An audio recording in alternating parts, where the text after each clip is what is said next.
Genesis Chapter 1. In the beginning, God created the heavens and the earth. Now the earth was formless and desolate, and there was darkness upon the surface of the watery deep, and God's active force was moving about over the surface of the waters. And God said, "Let there be light." Then there was light. After that, God saw that the light was good, and God began to divide the light from the darkness. God called the light day, but the darkness he called night. And there was evening, and there was morning, a first day. Then God said, "Let there be an expanse between the waters, and let there be a division between the waters and the waters." Then God went on to make the expanse, and divided the waters beneath the expanse from the waters above the expanse. And it was so. God called the expanse heaven. And there was evening, and there was morning, a second day.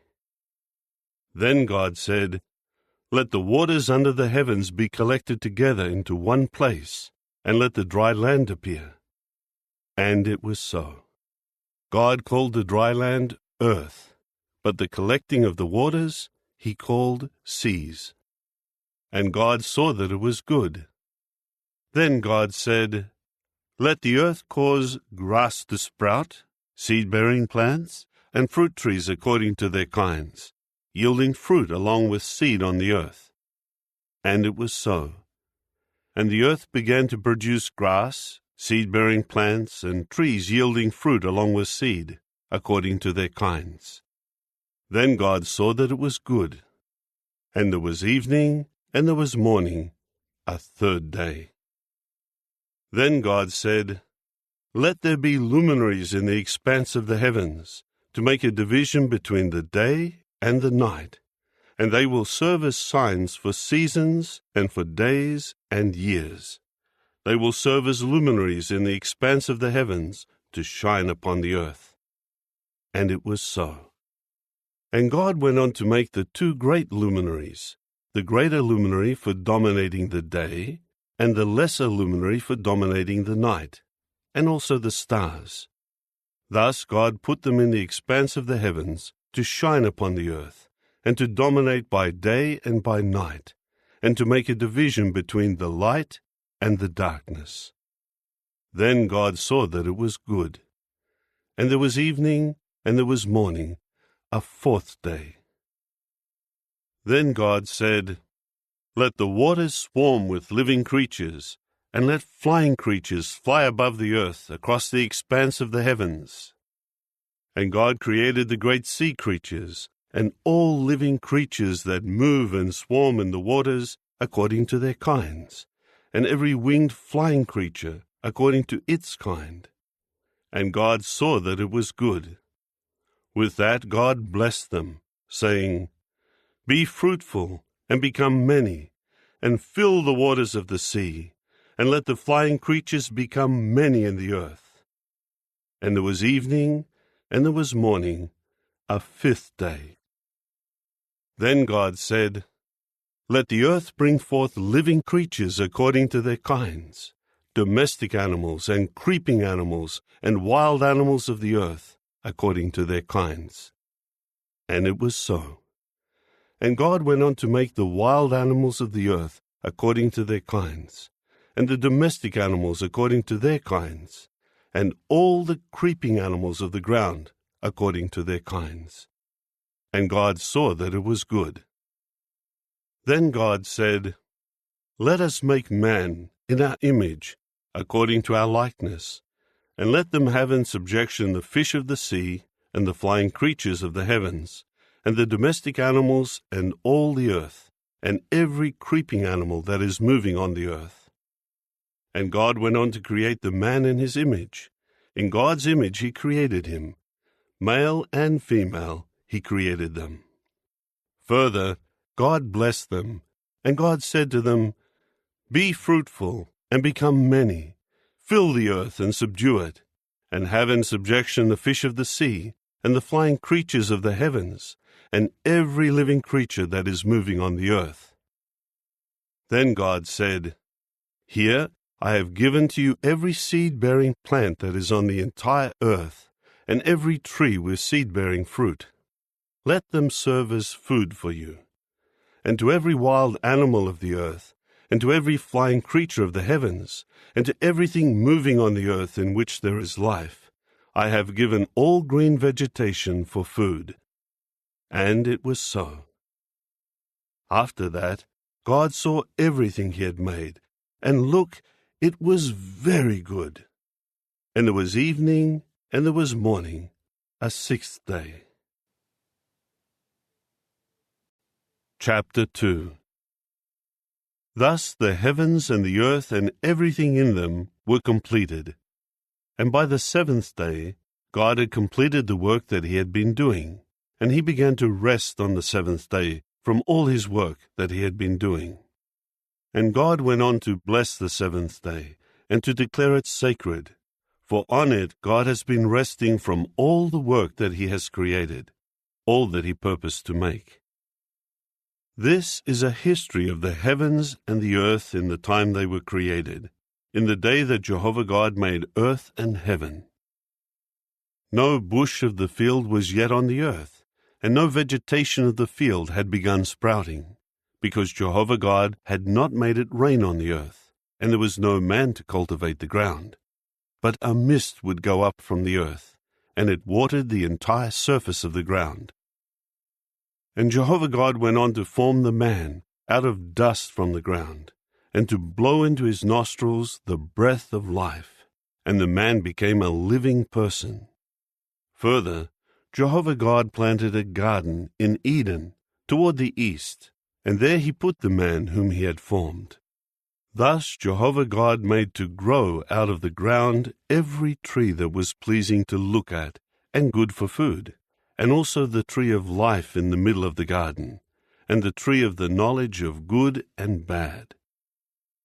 Now there was a river flowing out of Eden to water the garden, and from there it divided into 4 rivers.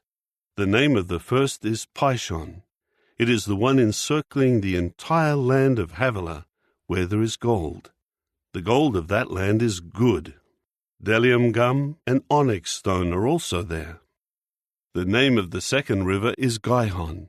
It is the one encircling the entire land of Cush. The name of the third river is Hiddekel. It is the one going to the east of Assyria. And the fourth river is the Euphrates. Jehovah God took the man and settled him in the Garden of Eden to cultivate it and to take care of it. Jehovah God also gave this command to the man: From every tree of the garden you may eat to satisfaction. But as for the tree of the knowledge of good and bad, you must not eat from it, for in the day you eat from it, you will certainly die. Then Jehovah God said, It is not good for the man to continue to be alone. I am going to make a helper for him, as a complement of him. Now Jehovah God had been forming from the ground every wild animal of the field, and every flying creature of the heavens, and he began bringing them to the man, to see what he would call each one. And whatever the man would call each living creature, that became its name. So the man named all the domestic animals, and the flying creatures of the heavens, and every wild animal of the field. But for man there was no helper as a complement of him. So Jehovah God caused the man to fall into a deep sleep, and while he was sleeping, he took one of his ribs, and then closed up the flesh over its place. And Jehovah God built the rib that he had taken from the man into a woman, and he brought her to the man. Then the man said, This is at last bone of my bones and flesh of my flesh. This one will be called woman, because from man she was taken. That is why a man will leave his father and his mother, and he will stick to his wife, and they will become one flesh. And both of them continued to be naked, the man and his wife, yet they were not ashamed. Chapter 3. Now the serpent was the most cautious of all the wild animals of the field that Jehovah God had made. So it said to the woman, Did God really say that you must not eat from every tree of the garden? At this the woman said to the serpent, We may eat of the fruit of the trees of the garden, but God has said about the fruit of the tree that is in the middle of the garden, You must not eat from it. No, you must not touch it. Otherwise you will die.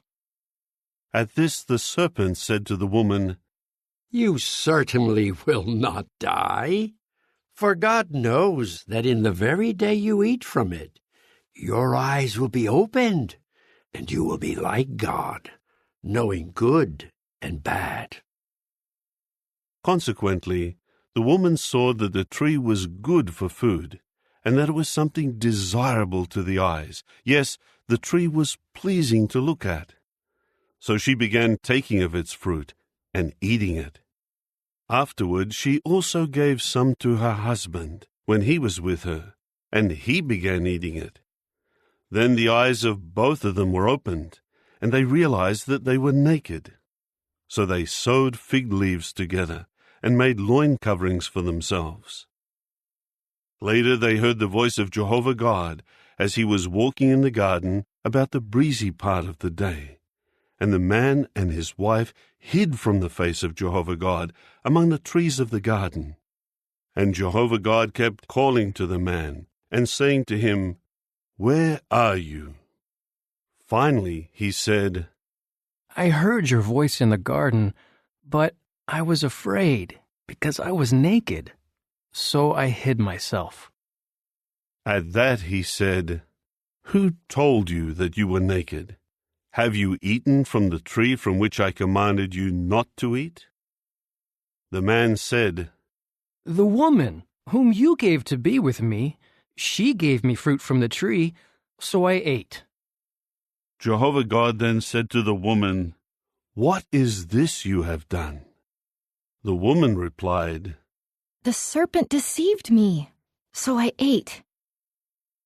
Then Jehovah God said to the serpent, Because you have done this, you are the cursed one out of all the domestic animals, and out of all the wild animals of the field.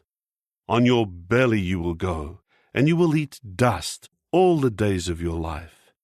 And I will put enmity between you and the woman, and between your offspring and her offspring. He will crush your head, and you will strike him in the heel.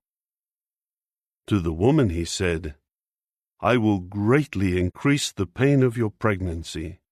In pain you will give birth to children, and your longing will be for your husband, and he will dominate you. And to Adam he said, Because you listened to your wife's voice, and ate from the tree concerning which I gave you this command, you must not eat from it. Cursed is the ground on your account. In pain you will eat its produce all the days of your life. It will grow thorns and thistles for you, and you must eat the vegetation of the field. In the sweat of your face you will eat bread, until you return to the ground, for out of it you were taken. For dust you are, and to dust you will return. After this, Adam named his wife Eve, because she was to become the mother of everyone living. And Jehovah God made long garments from skins for Adam and for his wife, to clothe them. Jehovah God then said, Here the man has become like one of us, in knowing good and bad. Now in order that he may not put his hand out and take fruit also from the tree of life, and eat and live forever. With that, Jehovah God expelled him from the Garden of Eden, to cultivate the ground from which he had been taken. So he drove the man out, and he posted at the east of the Garden of Eden the cherubs, and the flaming blade of a sword that was turning continuously to guard the way to the tree of life. Chapter 4. Now Adam had sexual relations with his wife Eve, and she became pregnant. When she gave birth to Cain, she said, I have produced a male child with the help of Jehovah. Later she again gave birth to his brother Abel. Abel became a shepherd of the flock, but Cain became a cultivator of the ground. After some time, Cain brought some fruits of the land as an offering to Jehovah. But Abel brought some firstlings of his flock, including their fat. While Jehovah looked with favor on Abel and on his offering, he did not look with any favor on Cain and on his offering. So Cain grew hot with anger and was dejected. Then Jehovah said to Cain, Why are you so angry and dejected? If you turn to doing good, will you not be restored to favor? But if you do not turn to doing good, sin is crouching at the door, and its craving is to dominate you. But will you get the mastery over it? After that, Cain said to his brother Abel, Let us go over into the field. So while they were in the field, Cain assaulted his brother Abel and killed him. Later on, Jehovah said to Cain, Where is your brother Abel? And he said, I do not know. Am I my brother's guardian? At this he said, What have you done? Listen, your brother's blood is crying out to me from the ground. And now you are cursed in banishment from the ground, that has opened its mouth to receive your brother's blood from your hand. When you cultivate the ground, it will not give you back its produce. You will become a wanderer and a fugitive in the earth. At this Cain said to Jehovah, The punishment for my error is too great to bear. Today you are driving me from the land, and I will be hidden from your face. And I will become a wanderer and a fugitive on the earth, and anyone who finds me will certainly kill me. So Jehovah said to him, For that reason, anyone who kills Cain will suffer vengeance 7 times. So Jehovah set up a sign for Cain, in order that no one finding him would strike him. Then Cain went away from before Jehovah, and took up residence in the land of exile, to the east of Eden. Afterward, Cain had sexual relations with his wife, and she became pregnant and gave birth to Enoch. Then he engaged in building a city, and named the city after his son Enoch. Later, Irad was born to Enoch. And Irad became father to Mehujael, and Mehujael became father to Methushael, and Methushael became father to Lamech. Lamech took 2 wives for himself. The name of the first was Adah, and the name of the second was Zillah. Adah gave birth to Jabal. He was the founder of those who dwell in tents and have livestock. His brother's name was Jubal. He was the founder of all those who play the harp and the pipe. Also Zillah gave birth to Tubal-Cain, who forged every sort of tool of copper and iron. And the sister of Tubal-Cain was Naamah. Then Lamech composed these words for his wives Adah and Zillah. Hear my voice, you wives of Lamech. Give ear to my saying. A man I have killed for wounding me, yes, a young man for striking me. If 7 times Cain is to be avenged, then Lamech 77 times. Adam again had sexual relations with his wife, and she gave birth to a son. She named him Seth, because, as she said, God has appointed for me another offspring in place of Abel, because Cain killed him. There was also born to Seth a son, and he named him Enosh. At that time, people began calling on the name of Jehovah. Chapter 5. This is the book of Adam's history. In the day that God created Adam, he made him in the likeness of God. Male and female he created them. On the day they were created, he blessed them and named them man. Adam lived for 130 years, and then became father to a son in his likeness, in his image, and he named him Seth. After becoming father to Seth, Adam lived for 800 years, and he became father to sons and daughters. So all the days of Adam's life amounted to 930 years, and then he died. Seth lived for 105 years, and then became father to Enosh. After becoming father to Enosh, Seth lived for 807 years, and he became father to sons and daughters. So all the days of Seth amounted to 912 years, and then he died. Enosh lived for 90 years, and then became father to Kenan. After becoming father to Kenan, Enosh lived for 815 years, and he became father to sons and daughters.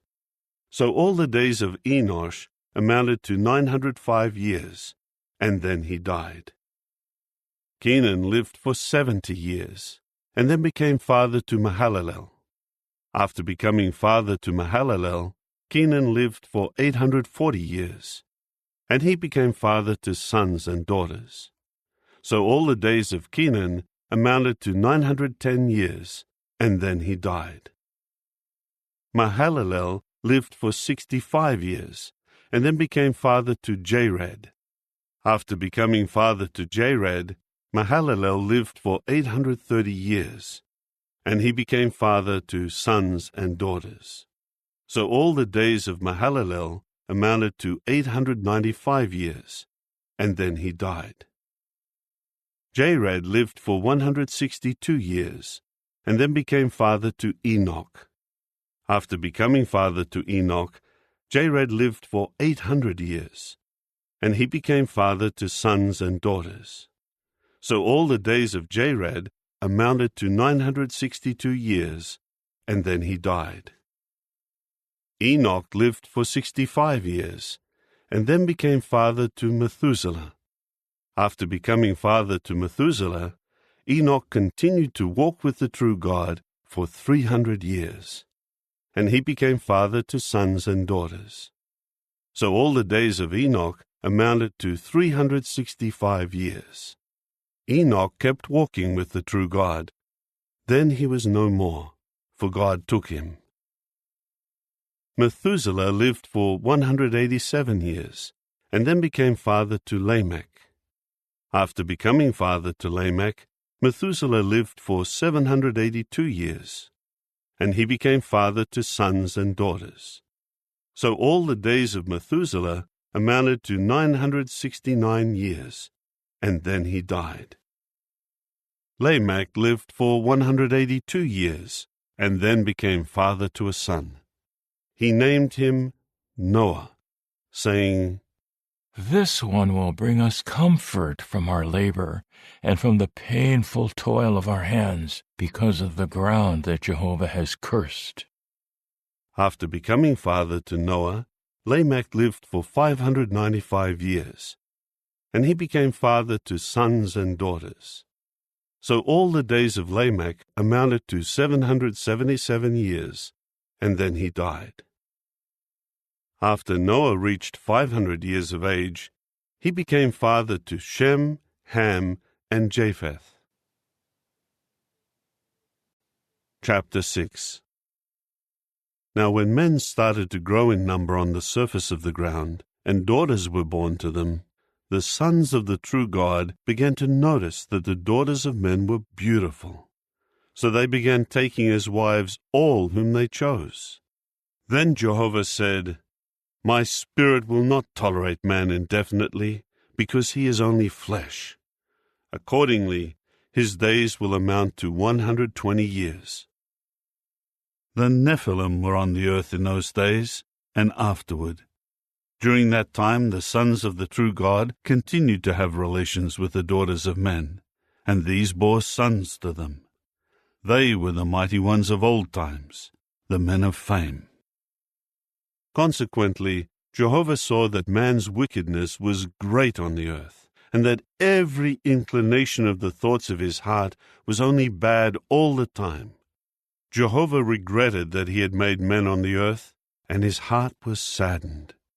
So Jehovah said, I am going to wipe men whom I have created off the surface of the ground, man together with domestic animals, creeping animals, and flying creatures of the heavens, for I regret that I have made them. But Noah found favor in the eyes of Jehovah. This is the history of Noah. Noah was a righteous man. He proved himself faultless among his contemporaries. Noah walked with the true God. In time, Noah became father to 3 sons, Shem, Ham, and Japheth. But the earth had become ruined in the sight of the true God, and the earth was filled with violence. Yes, God looked upon the earth, and it was ruined. All flesh had ruined its way on the earth. After that, God said to Noah, I have decided to put an end to all flesh, because the earth is full of violence on account of them. So I am bringing them to ruin together with the earth. Make for yourself an ark from resinous wood. You will make compartments in the ark and cover it with tar inside and outside. This is how you will make it. The ark should be 300 cubits long, 50 cubits wide, and 30 cubits high. You will make a window for light for the ark, 1 cubit from the top. You should put the entrance of the ark in its side, and make it with a lower deck, a second deck, and a third deck. As for me, I am going to bring floodwaters upon the earth, to destroy from under the heavens all flesh that has the breath of life. Everything on the earth will perish. And I am establishing my covenant with you, and you must go into the ark, you, your sons, your wife, and your sons' wives with you, and bring into the ark 2 of every sort of living creature, in order to preserve them alive with you, a male and a female. Of the flying creatures according to their kinds, the domestic animals according to their kinds, and all creeping animals of the ground according to their kinds. 2 of each will go in there to you to preserve them alive. For your part, you are to collect and take with you every kind of food to eat, to serve as food for you and for the animals. And Noah did according to all that God had commanded him. He did just so. Chapter 7. After that Jehovah said to Noah, Go into the ark, you and all your household, because you are the one I have found to be righteous before me among this generation. You must take with you every kind of clean animal by 7s, the male and its mate, and of every animal that is not clean, just 2, the male and its mate. Also of the flying creatures of the sky by 7s, male and female, to preserve their offspring alive over all the earth. For in just 7 days I will make it rain on the earth for 40 days and 40 nights, and I will wipe from the surface of the ground every living thing that I have made. Then Noah did everything that Jehovah had commanded him. Noah was 600 years old when the flood waters came upon the earth. So Noah, along with his sons, his wife, and his sons' wives, went into the ark ahead of the flood waters. Of every clean animal, and of every animal that is not clean, and of the flying creatures, and of everything that moves on the ground, they went inside the ark to Noah by 2s, male and female, just as God had commanded Noah. And 7 days later, the flood waters came upon the earth. In the 600th year of Noah's life, in the 2nd month, on the 17th day of the month, on that day all the springs of the vast watery deep burst open, and the floodgates of the heavens were opened, and the rain poured down on the earth for 40 days and 40 nights. On that very day, Noah went into the ark along with his sons, Shem, Ham, and Japheth, and his wife, and the 3 wives of his sons. They went in with every wild animal according to its kind, and every domestic animal according to its kind, and every creeping animal of the earth according to its kind, and every flying creature according to its kind, every bird, every winged creature. They kept going to Noah inside the ark, 2 by 2, of every sort of flesh that has the breath of life. So they went in, male and female, of every sort of flesh, just as God had commanded him. After that, Jehovah shut the door behind him. The flooding continued for 40 days on the earth, and the waters kept increasing and began carrying the ark, and it was floating high above the earth. The waters became overwhelming and kept increasing greatly upon the earth, but the ark floated on the surface of the waters. The waters overwhelmed the earth so greatly that all the tall mountains under the whole heavens were covered. The waters rose up to 15 cubits above the mountains. So all living creatures that were moving on the earth perished. The flying creatures, the domestic animals, the wild animals, the swarming creatures, and all mankind. Everything on dry land that had the breath of life in its nostrils died. So he wiped every living thing from the surface of the earth, including man, animals, creeping animals, and the flying creatures of the sky. They were all wiped off the earth. Only Noah and those with him in the ark survived. And the waters continued overwhelming the earth for 150 days. Chapter 8. But God gave attention to Noah and to all the wild animals and domestic animals that were with him in the ark. And God caused a wind to blow over the earth, and the waters began to subside. The springs of the watery deep and the floodgates of the heavens were stopped up, so the rain from the heavens stopped falling. Then the waters began to recede progressively from the earth. By the end of 150 days, the waters had subsided. In the 7th month, on the 17th day of the month, the ark came to rest on the mountains of Ararat, and the waters were steadily decreasing until the 10th month. In the 10th month, on the 1st of the month, the tops of the mountains appeared. So at the end of 40 days, Noah opened the window that he had made in the ark and sent out a raven. It continued flying outside and returning until the waters dried off the earth. Later he sent out a dove to see whether the waters had receded from the surface of the ground. The dove did not find any resting place to perch, so it returned to him into the ark, because the waters were still covering the surface of the whole earth. So he reached his hand out and brought it inside the ark. He waited 7 more days, and once again he sent out the dove from the ark. When the dove came to him toward evening, he saw that there was a freshly plucked olive leaf in its bill. So Noah knew that the waters had receded from the earth. He waited still another 7 days. Then he sent out the dove, but it did not return to him any more. Now in the 601st year, in the 1st month, on the 1st day of the month, the waters had drained from the earth.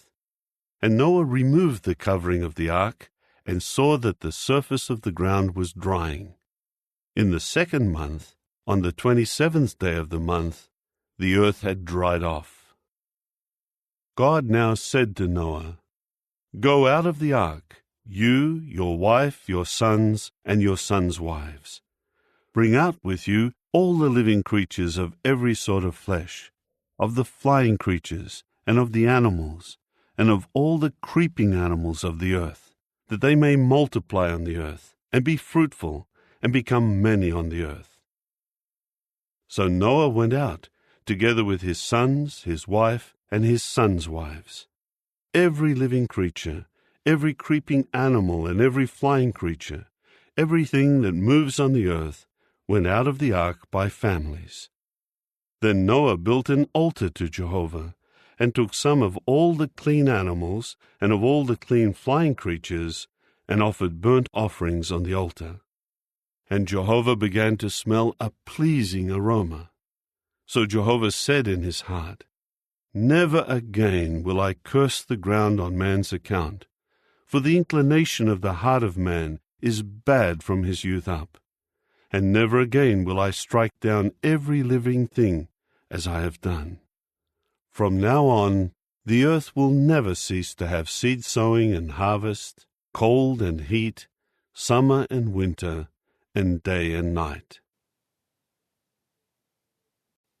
Chapter 9. God went on to bless Noah and his sons, and to say to them, Be fruitful, and become many, and fill the earth. A fear of you and a terror of you will continue upon every living creature of the earth, and upon every flying creature of the heavens, upon everything that moves on the ground, and upon all the fish of the sea. They are now given into your hand. Every moving animal that is alive may serve as food for you. Just as I gave you the green vegetation, I give them all to you.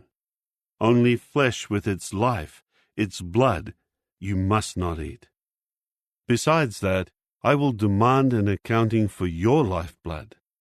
I will demand an accounting from every living creature, and from each man I will demand an accounting for the life of his brother.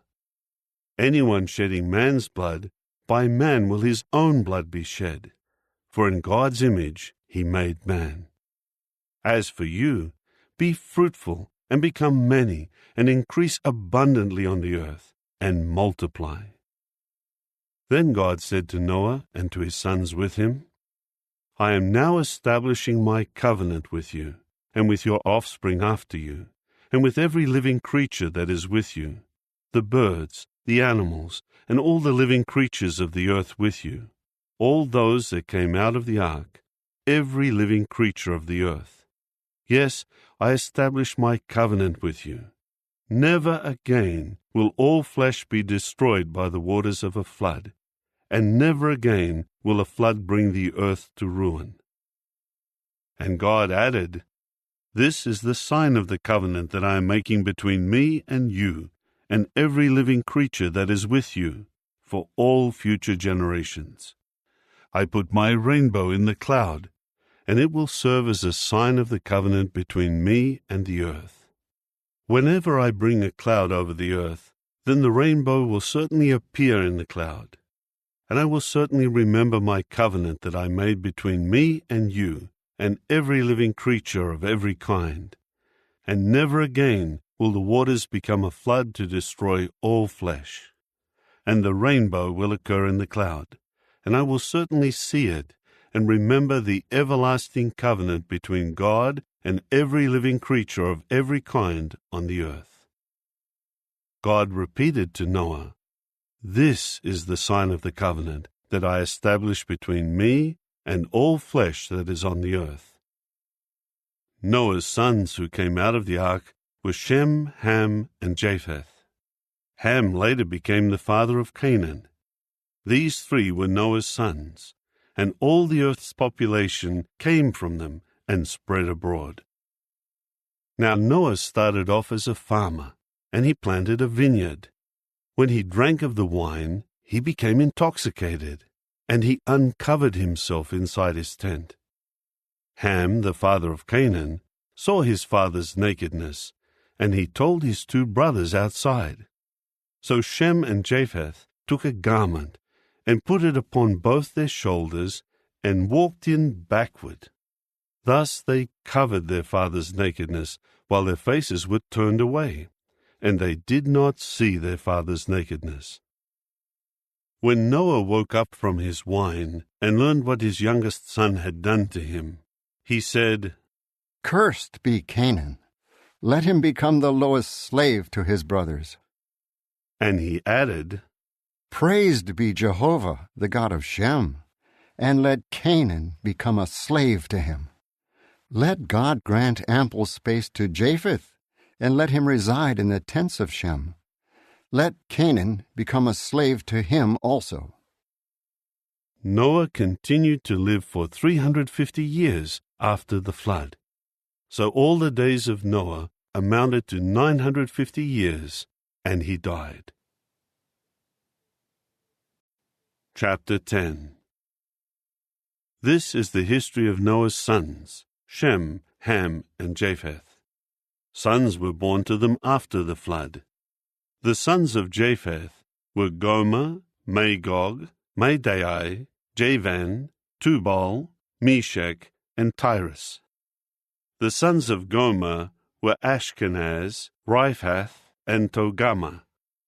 The sons of Javan were Elisha, Tarshish, Kittim, and Dodanim. From these the inhabitants of the islands spread into their lands, according to their languages and their families, and by their nations. The sons of Ham were Cush, Mizraim, Put, and Canaan. The sons of Cush were Seba, Havilah, Sabta, Raamah, and Sabteka. The sons of Raamah were Sheba and Dedan. Cush became father to Nimrod. He was the first to become a mighty one on the earth. He became a mighty hunter in opposition to Jehovah. That is why there is a saying, just like Nimrod, a mighty hunter in opposition to Jehovah. The beginning of his kingdom was Babel, Erech, Akkad, and Calneh, in the land of Shinar. From that land he went into Assyria and built Nineveh, Rehoboth-ir, Calah, and Rezin, between Nineveh and Calah. This is the great city. Mizraim became father to Ludim, Anamim, Lahabim, Naphtuhim, Pathrusim, Casluhim, from whom the Philistines came, and Caphtorim. Canaan became father to Sidon, his firstborn, and Heth, as well as the Jebusite, the Amorite, the Girgashite, the Hivite, the Archite, the Sinite, the Arvadite, the Zemarite, and the Hamathite. Afterward, the families of the Canaanites were scattered. So the boundary of the Canaanites was from Sidon, as far as Gerar, near Gaza, as far as Sodom, Gomorrah, Admah, and Zeboim, near Lasha. These were the sons of Ham, according to their families and their languages, by their lands and their nations. Children were also born to Shem, the forefather of all the sons of Eber, and the brother of Japheth, the oldest. The sons of Shem were Elam, Ashur, Arpachshad, Lud, and Aram. The sons of Aram were Az, Hul, Gether, and Mash. Arpachshad became father to Shelah, and Shelah became father to Eber. 2 sons were born to Eber. The name of the one was Peleg, because in his lifetime the earth was divided. The name of his brother was Joktan.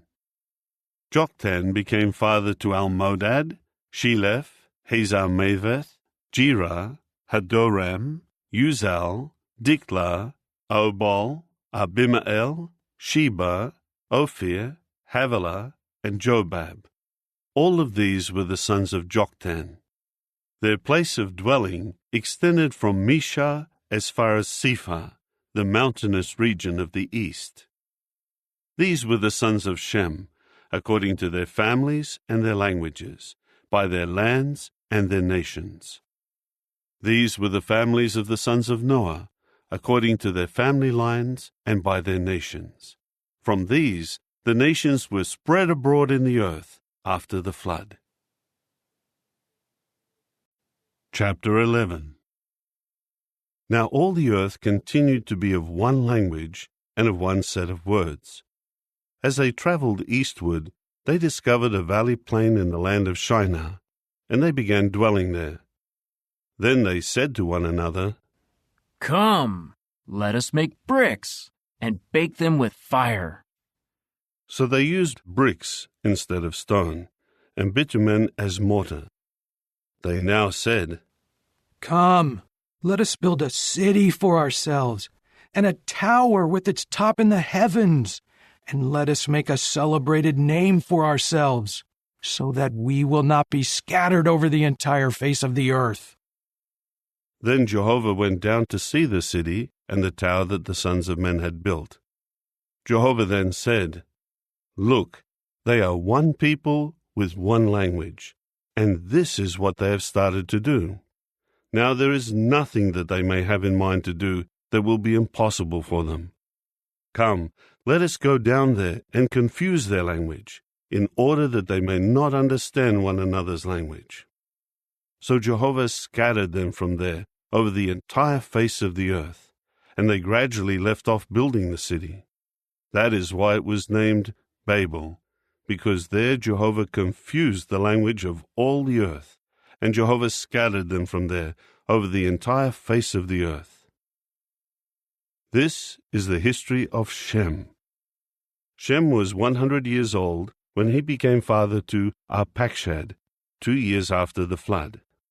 After becoming father to Arpachshad, Shem continued to live 500 years, and he became father to sons and daughters. Arpachshad lived for 35 years, and then became father to Shelah. After becoming father to Shelah, Arpachshad continued to live 403 years, and he became father to sons and daughters. Shelah lived for 30 years, and then became father to Eber. After becoming father to Eber, Shelah continued to live 403 years, and he became father to sons and daughters. Eber lived for 34 years, and then became father to Peleg. After becoming father to Peleg, Eber continued to live 430 years, and he became father to sons and daughters. Peleg lived for 30 years, and then became father to Reu. After becoming father to Reu, Peleg continued to live 209 years, and he became father to sons and daughters. Reu lived for 32 years, and then became father to Serug. After becoming father to Serug, Reu continued to live 207 years, and he became father to sons and daughters. Serug lived for 30 years, and then became father to Nahor. After becoming father to Nahor, Serug continued to live 200 years, and he became father to sons and daughters. Nahor lived for 29 years, and then became father to Terah. After becoming father to Terah, Nahor continued to live 119 years, and he became father to sons and daughters. Terah lived for 70 years, after which he became father to Abram, Nahor, and Haran. This is the history of Terah.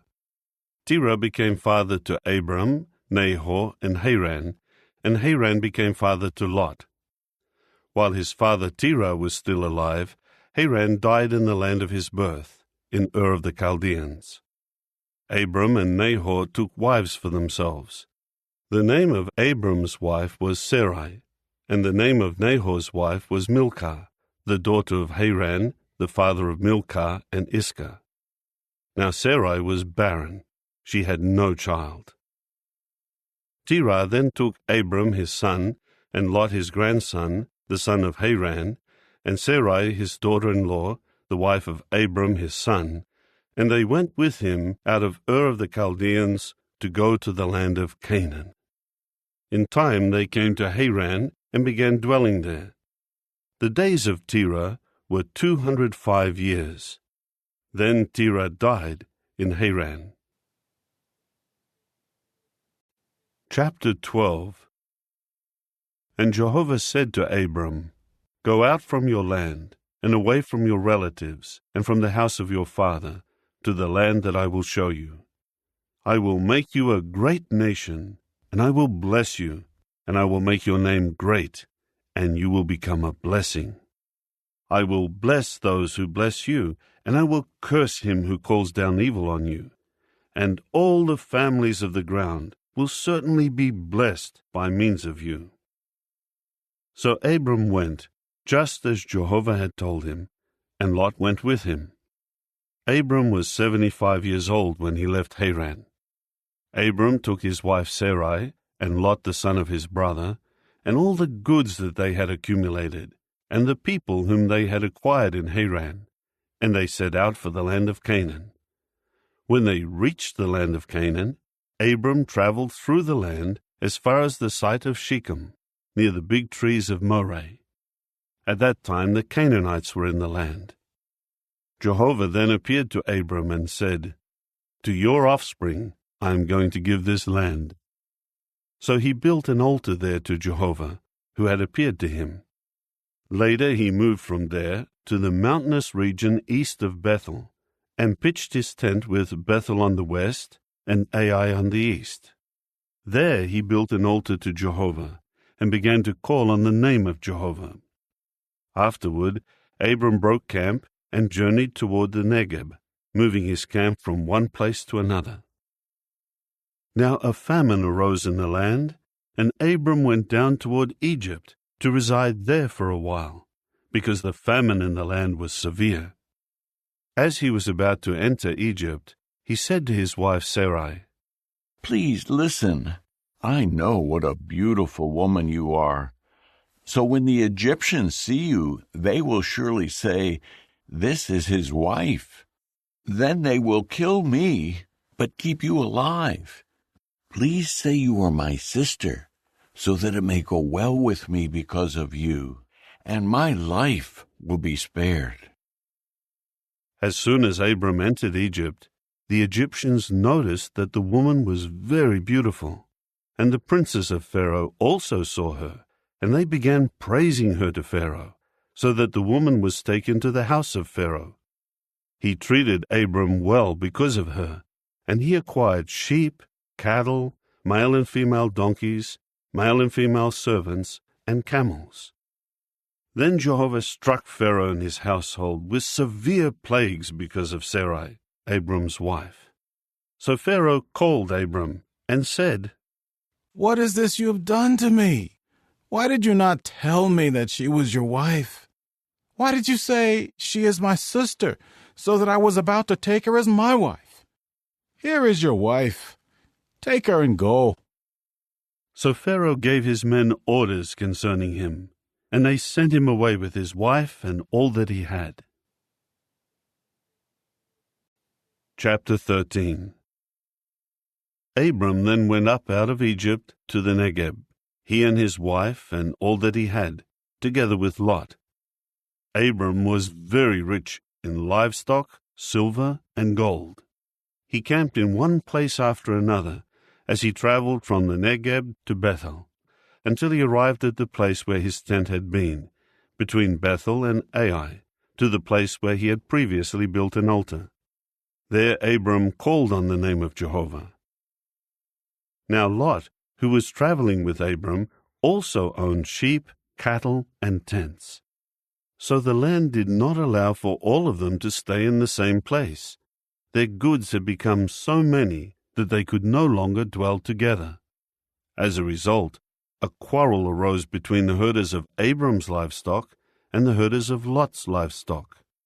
At that time the Canaanites and the Perizzites were dwelling in the land.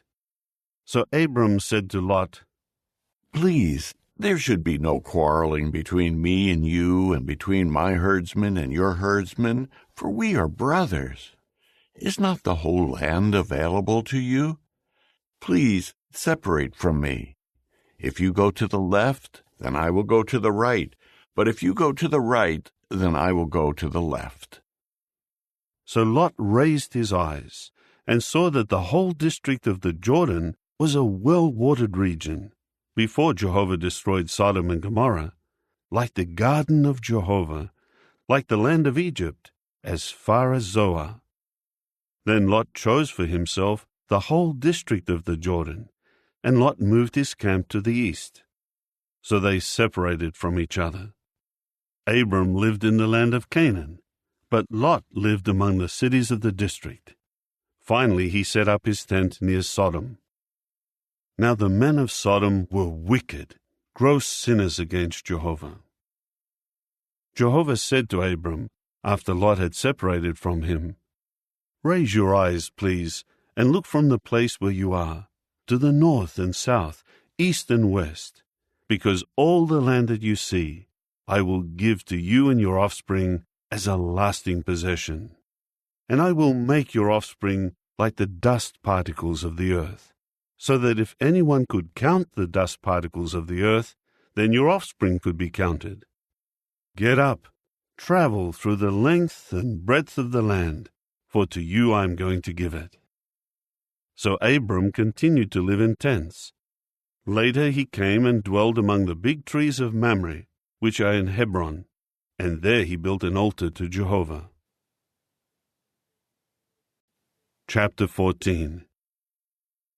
Now in the days of Amraphel, king of Shinar, Arioch, king of Elasah, Kedorlaomer, king of Elam, and Tidal, king of Goyim, these made war with Bera, king of Sodom, Birsha, king of Gomorrah, Shinab, king of Admah, Shemeber, king of Zeboim, and the king of Bela, that is, Zoar. All of these joined forces at the valley of Siddim, that is, the Salt Sea. They had served Kedorlaomer for 12 years, but they rebelled in the 13th year. So in the 14th year, Kedorlaomer and the kings who were with him came and defeated the Rephaim in Ashtaroth-Karnaim, the Zuzim in Ham, the Emim in Sheva Kiriathaim, and the Horites in their mountain of Seir, down to El-Paran, which is at the wilderness. Then they turned back and came to En-Mishpat, that is, Kadesh, and conquered the whole territory of the Amalekites, and also the Amorites, who were dwelling in Hazazon Tamar. At this point, the king of Sodom went on the march, and also the king of Gomorrah, the king of Admah, the king of Zeboim, and the king of Bela, that is, Zoar. And they drew up in battle formation against them in the valley of Siddim, against Kedorlaomer, king of Elam, Tidal, king of Goyim, Amraphel, king of Shinar, and Arioch, king of Elasah, 4 kings against the 5. Now the valley of Siddim was full of bitumen pits, and the kings of Sodom and Gomorrah tried to escape, and fell into them, and those who remained fled to the mountainous region. Then the victors took all the goods of Sodom and Gomorrah, and all their food, and went on their way. They also took Lot, the son of Abram's brother, who was dwelling in Sodom, as well as his goods, and they continued on their way. After that, a man who had escaped came and told Abram the Hebrew. He was then dwelling among the big trees of Mamre, the Amorite, the brother of Eshcol and Aner. These men were allies of Abram. Thus Abram heard that his relative had been taken captive. With that he mobilized his trained men, 318 servants born in his household, and went in pursuit up to Dan. During the night he divided his forces, and he and his servants attacked and defeated them. And he pursued them up to Hobah, which is north of Damascus. He recovered all the goods, and he also recovered Lot his relative, his goods, the women, and the other people. After Abram returned from defeating Kedorlaomer and the kings who were with him, the king of Sodom went out to meet Abram at the valley of Sheva, that is, the valley of the king. And Melchizedek, king of Salem, brought out bread and wine. He was priest of the Most High God. Then he blessed him and said, "Blessed be Abram by the Most High God, maker of heaven and earth, and praised be the Most High God who has handed your oppressors over to you." And Abram gave him 1/10 of everything. After that the king of Sodom said to Abram, "Give me the people, but take the goods for yourself." But Abram said to the king of Sodom, I raised my hand in an oath to Jehovah, the Most High God, maker of heaven and earth, that I will not take anything that is yours, from a thread to a sandal lace, so that you may not say, I made Abram rich. I will take nothing except what the young men have already eaten. As for the share of the men who went with me, Aner, Eshcol, and Mamre, let them take their share. Chapter 15. After this the word of Jehovah came to Abram in a vision, saying, Do not fear, Abram. I am a shield for you. Your reward will be very great." Abram replied, "Sovereign Lord Jehovah, what will you give me, seeing that I continue childless, and the one who will inherit my house is a man of Damascus, Eliezer?" Abram added, "You have given me no offspring, and a member of my household is succeeding me as heir." But look, Jehovah's word in reply to him was, "This man will not succeed you as heir, but your own son will succeed you as heir." He now brought him outside and said, "Look up, please, to the heavens, and count the stars, if you are able to do so." Then he said to him, "So your offspring will become." And he put faith in Jehovah, and he counted it to him as righteousness. Then he added, "I am Jehovah, who brought you out of Ur of the Chaldeans, to give you this land as your possession."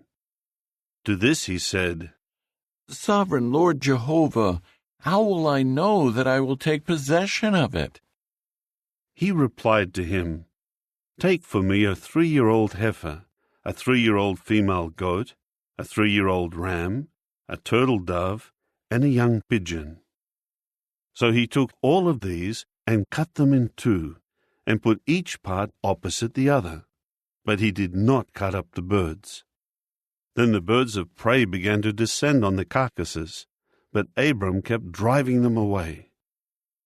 When the sun was about to set, a deep sleep fell upon Abram, and a great and frightening darkness descended on him. Then he said to Abram, "Know for certain that your offspring will be foreigners in a land not theirs, and that the people there will enslave them and afflict them for 400 years. But I will judge the nation they will serve, and after that they will go out with many goods. As for you, you will go to your forefathers in peace. You will be buried at a good old age. But they will return here in the 4th generation, because the era of the Amorites has not yet reached its full measure." When the sun had set, and it had become very dark, a smoking furnace appeared, and a fiery torch passed between the pieces. On that day Jehovah made with Abram a covenant, saying, "To your offspring I will give this land, from the river of Egypt to the great river, the river Euphrates, the land of the Kenites, the Kenizzites, the Cadmonites, the Hittites, the Perizzites, the Rephaim, the Amorites, the Canaanites, the Girgashites, and the Jebusites." Chapter 16. Now Abram's wife Sarai had borne him no children, but she had an Egyptian servant whose name was Hagar. So Sarai said to Abram, "Please now, Jehovah has prevented me from bearing children. Please have relations with my servant. Perhaps I can have children by means of her." So Abram listened to what Sarai said. After Abram had lived for 10 years in the land of Canaan, Abram's wife Sarai took her Egyptian servant Hagar and gave her to her husband Abram as his wife. So he had relations with Hagar, and she became pregnant. When she realized that she was pregnant, she began to despise her mistress. At this Sarai said to Abram, "The injury done to me is your fault. I was the one who put my servant in your arms. But when she realized that she was pregnant, she began to despise me. May Jehovah judge between me and you." So Abram said to Sarai, "Look, your servant is under your authority. Do to her whatever you think is best." Then Sarai humiliated her, and she ran away from her. Later Jehovah's angel found her at a spring of waters in the wilderness, the spring on the way to Shur. And he said, "Hagar, servant of Sarai, where have you come from, and where are you going?" To this she said, "I am running away from my mistress, Sarai." Jehovah's angel then said to her, Return to your mistress, and humble yourself under her hand. Then Jehovah's angel said, I will greatly multiply your offspring, so that they will be too numerous to count. Jehovah's angel added, Here you are pregnant, and you will give birth to a son, and you must name him Ishmael, for Jehovah has heard your affliction. He will be a wild donkey of a man. His hand will be against everyone, and everyone's hand will be against him, and he will dwell opposite all his brothers. Then she called on the name of Jehovah, who was speaking to her. You are a God of sight. For she said, Have I here actually looked upon the one who sees me? That is why the well was called Beer-lahai-roi. It is between Kadesh and Bered. So Hagar bore to Abram a son, and Abram named his son, whom Hagar bore, Ishmael. Abram was 86 years old when Hagar bore Ishmael to him. Chapter 17. When Abram was 99 years old, Jehovah appeared to Abram and said to him, I am God Almighty. Walk before me and prove yourself faultless. I will establish my covenant between me and you, and I will multiply you very, very much.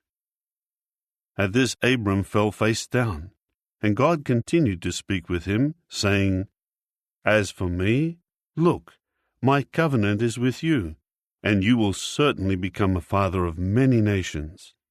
Your name will no longer be Abram. Your name will become Abraham, for I will make you a father of many nations. I will make you very, very fruitful, and will make you become nations, and kings will come from you. And I will keep my covenant between me and you and your offspring after you throughout their generations, for an everlasting covenant, to be God to you and to your offspring after you. And I will give to you and to your offspring after you the land in which you lived as a foreigner, the entire land of Canaan, for a lasting possession, and I will be their God.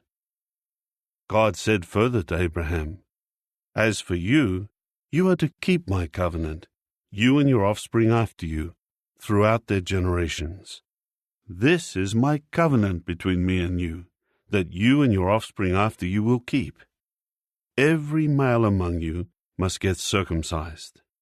You must circumcise the flesh of your foreskins, and it will serve as a sign of the covenant between me and you. Throughout your generations, every male among you 8 days old must be circumcised. Anyone who is born in the house, and anyone who is not one of your offspring, and who is purchased with money from a foreigner. Every man born in your house, and every man purchased with your money, must be circumcised, and my covenant in your flesh must serve as a lasting covenant. If any uncircumcised male will not circumcise the flesh of his foreskin, that person must be cut off from his people. He has broken my covenant. Then God said to Abraham, As for your wife Sarai, you must not call her Sarai, because Sarah will become her name. I will bless her, and also give you a son by her. I will bless her, and she will become nations. Kings of peoples will come from her. At this Abraham fell face down, and began to laugh, and to say in his heart, Will a man 100 years old have a child born to him? And will Sarah, a woman 90 years old, give birth? So Abraham said to the true God, Oh, that Ishmael might live before you. To this God said, Your wife Sarah will definitely bear you a son, and you must name him Isaac. And I will establish my covenant with him for an everlasting covenant to his offspring after him. But as regards Ishmael, I have heard you. Look, I will bless him, and will make him fruitful, and will multiply him very, very much. He will produce 12 chieftains, and I will make him become a great nation. However, I will establish my covenant with Isaac, whom Sarah will bear to you at this appointed time next year." When God finished speaking with him, he went up from Abraham. Abraham then took Ishmael his son, and all the men born in his house, and every one he had purchased with money, every male in the household of Abraham, and he circumcised the flesh of their foreskins on that very day, just as God had spoken with him. Abraham was 99 years old when he had the flesh of his foreskin circumcised, and Ishmael his son was 13 years old when he had the flesh of his foreskin circumcised. On that very day Abraham was circumcised, and also his son Ishmael. All the men of his household, anyone born in the house, and anyone purchased with money from a foreigner, were also circumcised with him.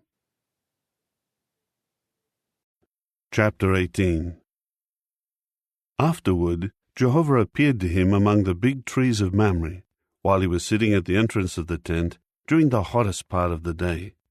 He looked up and saw 3 men standing some distance from him. When he saw them, he ran from the entrance of the tent to meet them, and he bowed down to the ground. Then he said, "Jehovah, if I have found favor in your eyes, please do not pass by your servant.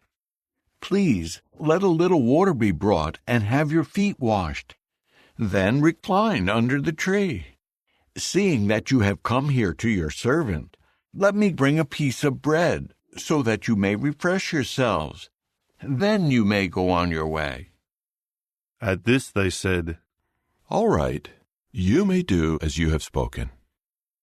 So Abraham hurried to the tent to Sarah and said, "Quick, get 3 measures of fine flour, knead the dough, and make loaves of bread."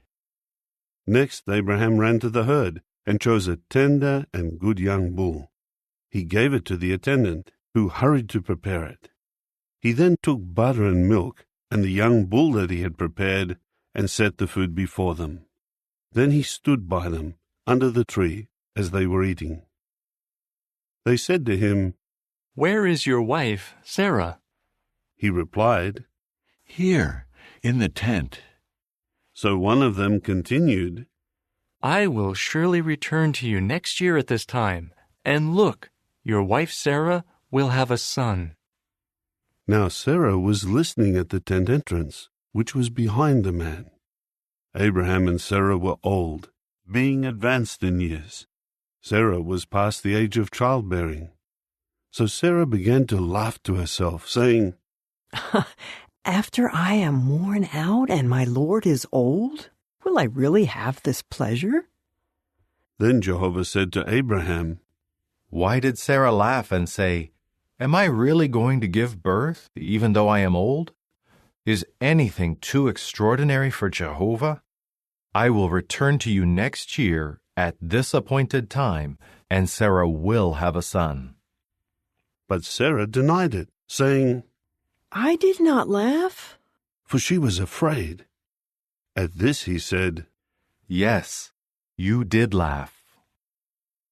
When the men got up to leave and looked down toward Sodom, Abraham was walking with them to escort them.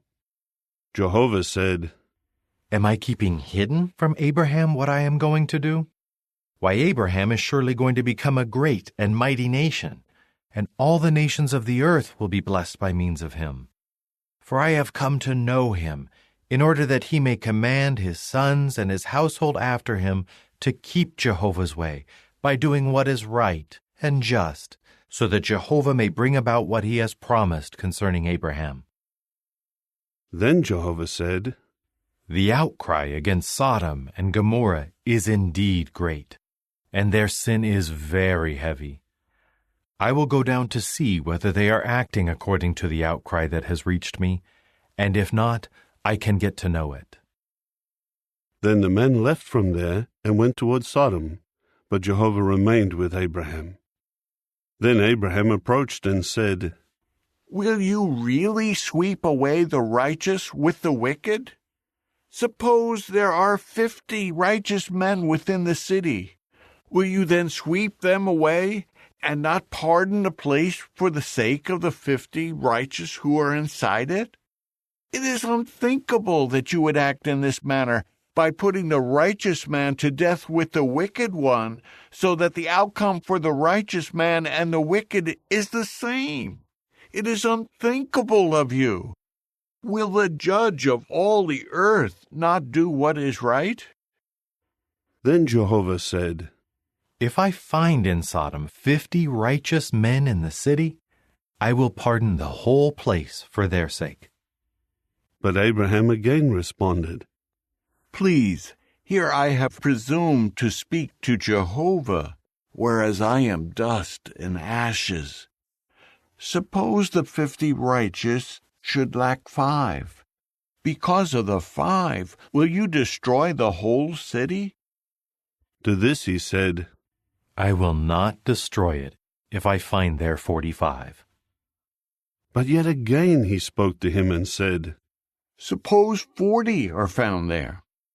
He answered, I will not do it for the sake of the 40. But he continued, Jehovah, please do not become hot with anger, but let me go on speaking. Suppose only 30 are found there. He answered, I will not do it if I find 30 there. But he continued, Please, here I have presumed to speak to Jehovah. Suppose only 20 are found there. He answered, I will not destroy it for the sake of the 20. Finally he said, Jehovah, please do not become hot with anger, but let me speak just once more. Suppose only 10 are found there. He answered, I will not destroy it for the sake of the 10. When Jehovah finished speaking to Abraham, he went his way, and Abraham returned to his place. Chapter 19. The 2 angels arrived at Sodom by evening, and Lot was sitting in the gate of Sodom. When Lot saw them, he got up to meet them, and bowed down with his face to the earth. And he said, Please, my lords, turn aside, please, into the house of your servant, and stay overnight, and have your feet washed. Then you may get up early and travel on your way. To this they said, No, we will stay overnight in the public square. But he was so insistent with them that they went with him to his house. Then he made a feast for them, and he baked unleavened bread, and they ate. Before they could lie down to sleep, the men of the city, the men of Sodom from boy to old man, all of them, surrounded the house in one mob.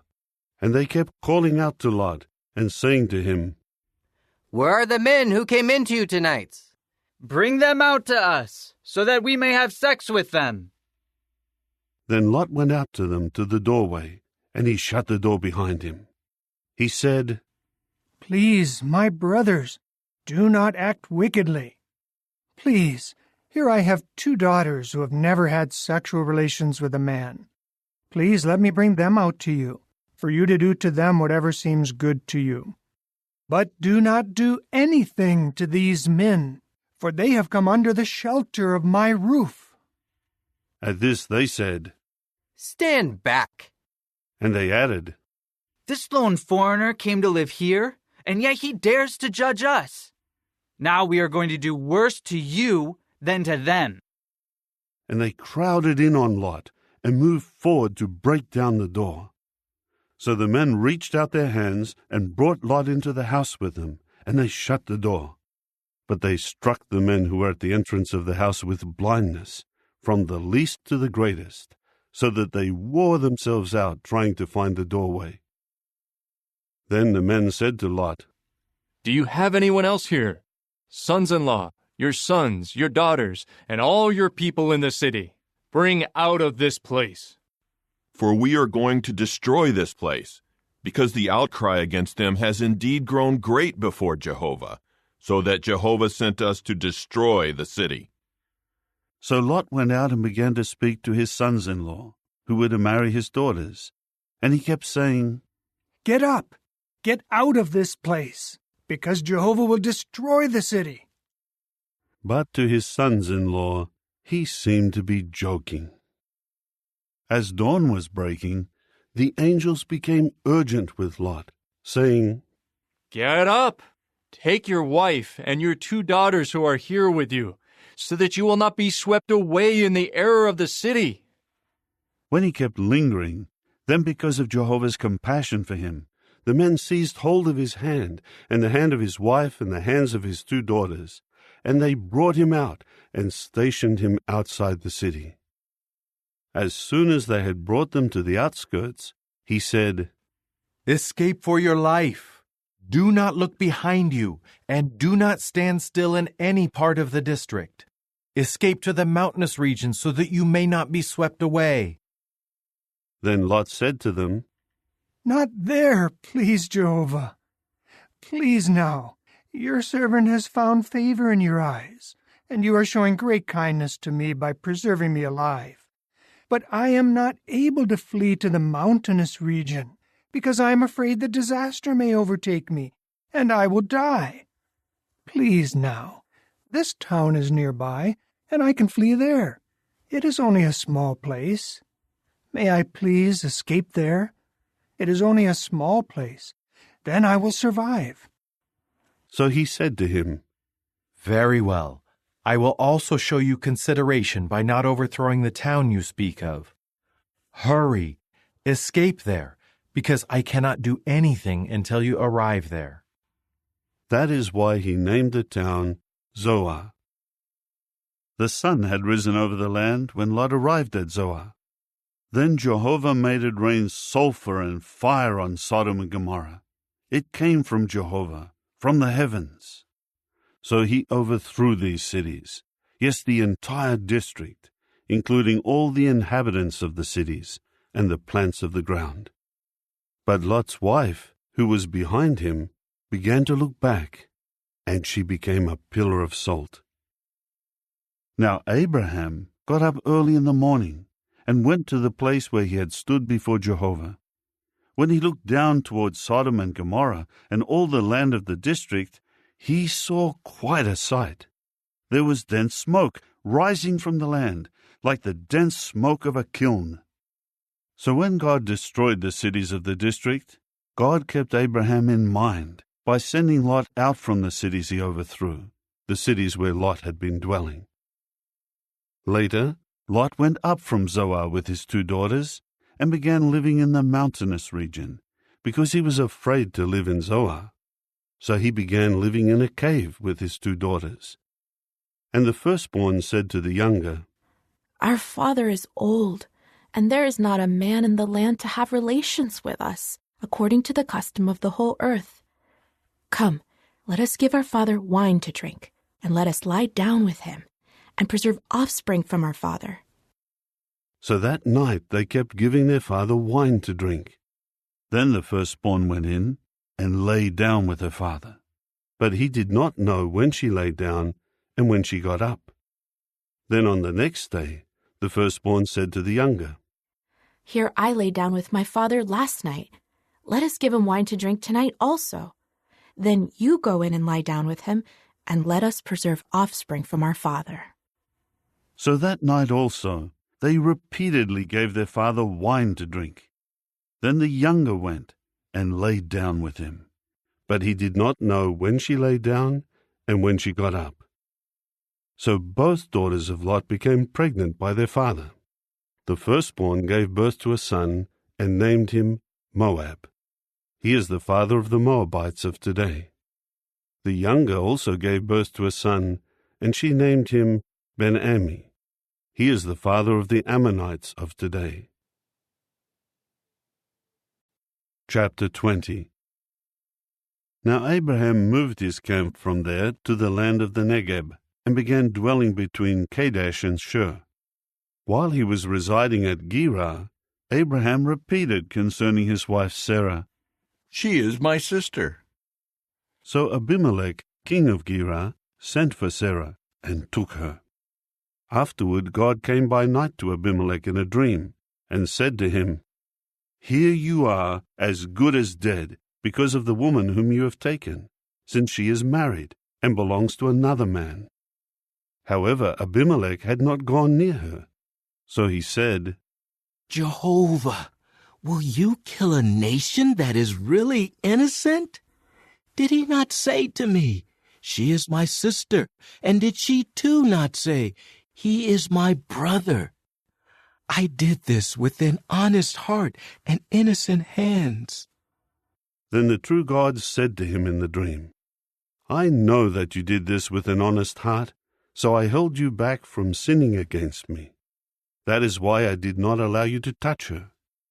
Now return the man's wife, for he is a prophet, and he will make supplication for you, and you will keep living.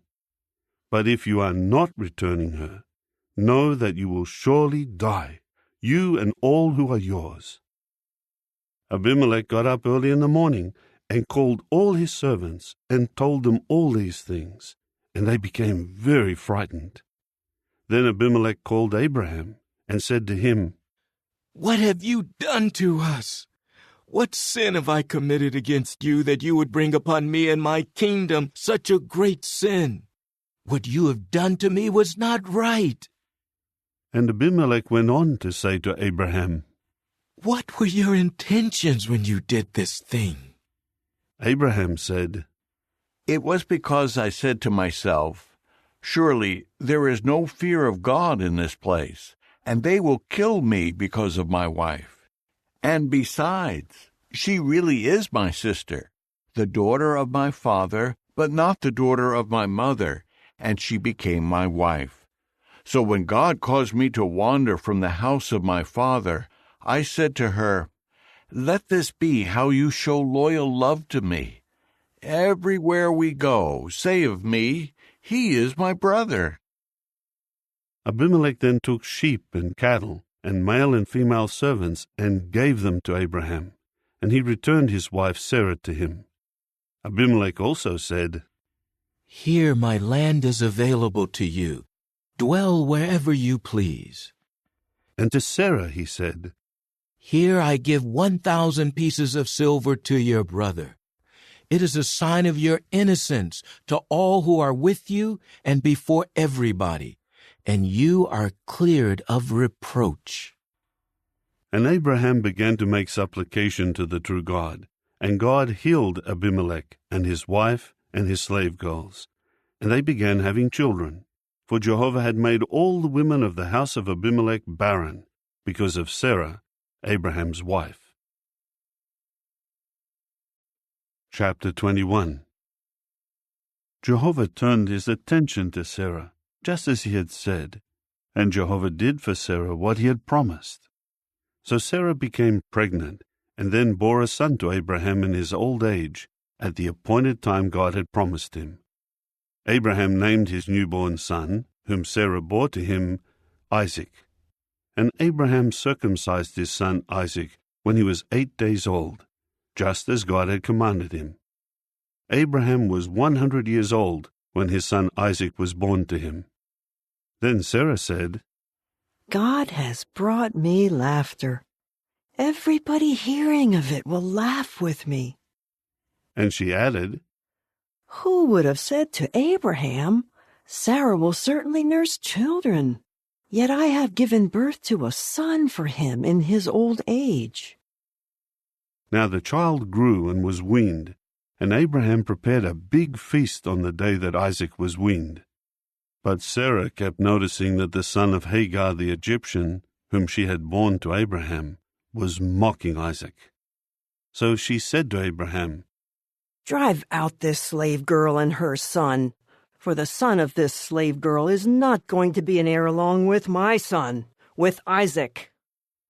But what she said about his son was very displeasing to Abraham. Then God said to Abraham, "Do not be displeased by what Sarah is saying to you about the boy and about your slave girl. Listen to her, for what will be called your offspring will be through Isaac. As for the son of the slave girl, I will also make a nation out of him, because he is your offspring." So Abraham got up early in the morning and took bread and a skin bottle of water and gave it to Hagar. He set these on her shoulder and then sent her away along with the boy. So she departed and wandered about in the wilderness of Beersheba. Finally, the water in the skin bottle was used up, and she pushed the boy under one of the bushes. Then she went on and sat down by herself, about the distance of a bowshot away, because she said, "I do not want to watch the boy die." So she sat down at a distance and began to cry aloud and to weep. At that, God heard the voice of the boy, and God's angel called to Hagar from the heavens and said to her, "What is the matter with you, Hagar? Do not be afraid, for God has heard the voice of the boy there where he is. Get up, lift the boy, and take hold of him with your hand, for I will make him a great nation." Then God opened her eyes, and she saw a well of water, and she went and filled the skin bottle with water, and gave the boy a drink. And God was with the boy as he grew up. He lived in the wilderness, and became an archer. He took up dwelling in the wilderness of Paran, and his mother took a wife for him from the land of Egypt. At that time, Abimelech, together with Phicol, the chief of his army, said to Abraham, "God is with you in everything you are doing. So now swear to me here by God that you will not deal falsely with me and with my offspring and with my descendants, and that you will deal with me and with the land where you have been residing with the same loyal love that I have shown you." So Abraham said, "I swear to this." However, Abraham complained to Abimelech about the well of water that the servants of Abimelech had violently seized. Abimelech replied, "I do not know who did this. You did not tell me about it, and I heard nothing about it until today." At that Abraham took sheep and cattle and gave them to Abimelech, and the two of them made a covenant. When Abraham set 7 female lambs apart from the flock by themselves, Abimelech said to Abraham, "Why have you set these 7 female lambs here by themselves?" Then he said, "You are to accept the 7 female lambs from my hand as a witness that I dug this well." That is why he called that place Beersheba, because there both of them had taken an oath. So they made a covenant at Beersheba, after which Abimelech got up, together with Phicol, the chief of his army, and they returned to the land of the Philistines. After that he planted a tamarisk tree at Beersheba, and there he called on the name of Jehovah, the everlasting God. And Abraham stayed in the land of the Philistines for a long time. Chapter 22. Now after this, the true God put Abraham to the test, and he said to him, "Abraham," to which he replied, "Here I am." Then he said, "Take, please, your son, your only son whom you so love, Isaac, and travel to the land of Moriah, and offer him up there as a burnt offering on one of the mountains that I will designate to you." So Abraham got up early in the morning and saddled his donkey and took 2 of his servants along with him, and his son Isaac. He split the wood for the burnt offering, and then he rose and traveled to the place that the true God indicated to him. On the 3rd day, Abraham looked up and saw the place from a distance. Abraham now said to his servants, "You stay here with the donkey, but the boy and I will go over there and worship and return to you."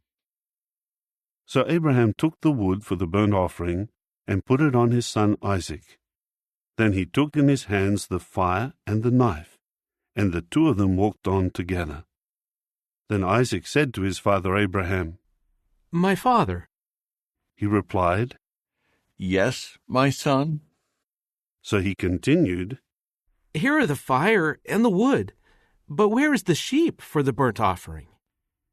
To this Abraham said, God himself will provide the sheep for the burnt offering, my son. And both of them walked on together. Finally, they reached the place that the true God had indicated to him, and Abraham built an altar there and arranged the wood on it. He bound his son Isaac hand and foot and put him on the altar on top of the wood. Then Abraham reached out his hand and took the knife to kill his son. But Jehovah's angel called to him from the heavens and said, Abraham, Abraham. To which he answered, Here I am. Then he said, Do not harm the boy, and do not do anything at all to him. For now I do know that you are God-fearing, because you have not withheld your son, your only one, from me. At that Abraham looked up, and there just beyond him was a ram caught by its horns in a thicket. So Abraham went and took the ram and offered it up as a burnt offering in place of his son. And Abraham named that place Jehovah-Jireh. This is why it is still said today, In the mountain of Jehovah it will be provided. And Jehovah's angel called to Abraham a second time from the heavens, saying, By myself I swear, declares Jehovah, that because you have done this, and you have not withheld your son, your only one, I will surely bless you, and I will surely multiply your offspring like the stars of the heavens, and like the grains of sand on the seashore, and your offspring will take possession of the gate of his enemies. And by means of your offspring, all nations of the earth will obtain a blessing for themselves, because you have listened to my voice. After that Abraham returned to his servants, and they got up and went back together to Beersheba, and Abraham continued to dwell at Beersheba. After this, it was reported to Abraham, Here Milcah has also borne sons to Nahor your brother, Uz his firstborn, Buz his brother, Kemuel the father of Aram, Kesed, Hazo, Pildash, Jidlaph, and Bethuel. Bethuel became the father of Rebekah. Milcah bore these 8 to Nahor the brother of Abraham. His concubine, whose name was Rumah, also bore sons, Tebah, Gaham, Tahash, and Maacah. Chapter 23. And Sarah lived for 127 years. These were the years of Sarah's life. So Sarah died in Kiriath Arba, that is, Hebron, in the land of Canaan. And Abraham began to mourn and to weep over Sarah. Then Abraham got up from before his dead wife, and he said to the sons of Heth, I am a foreigner and settler among you.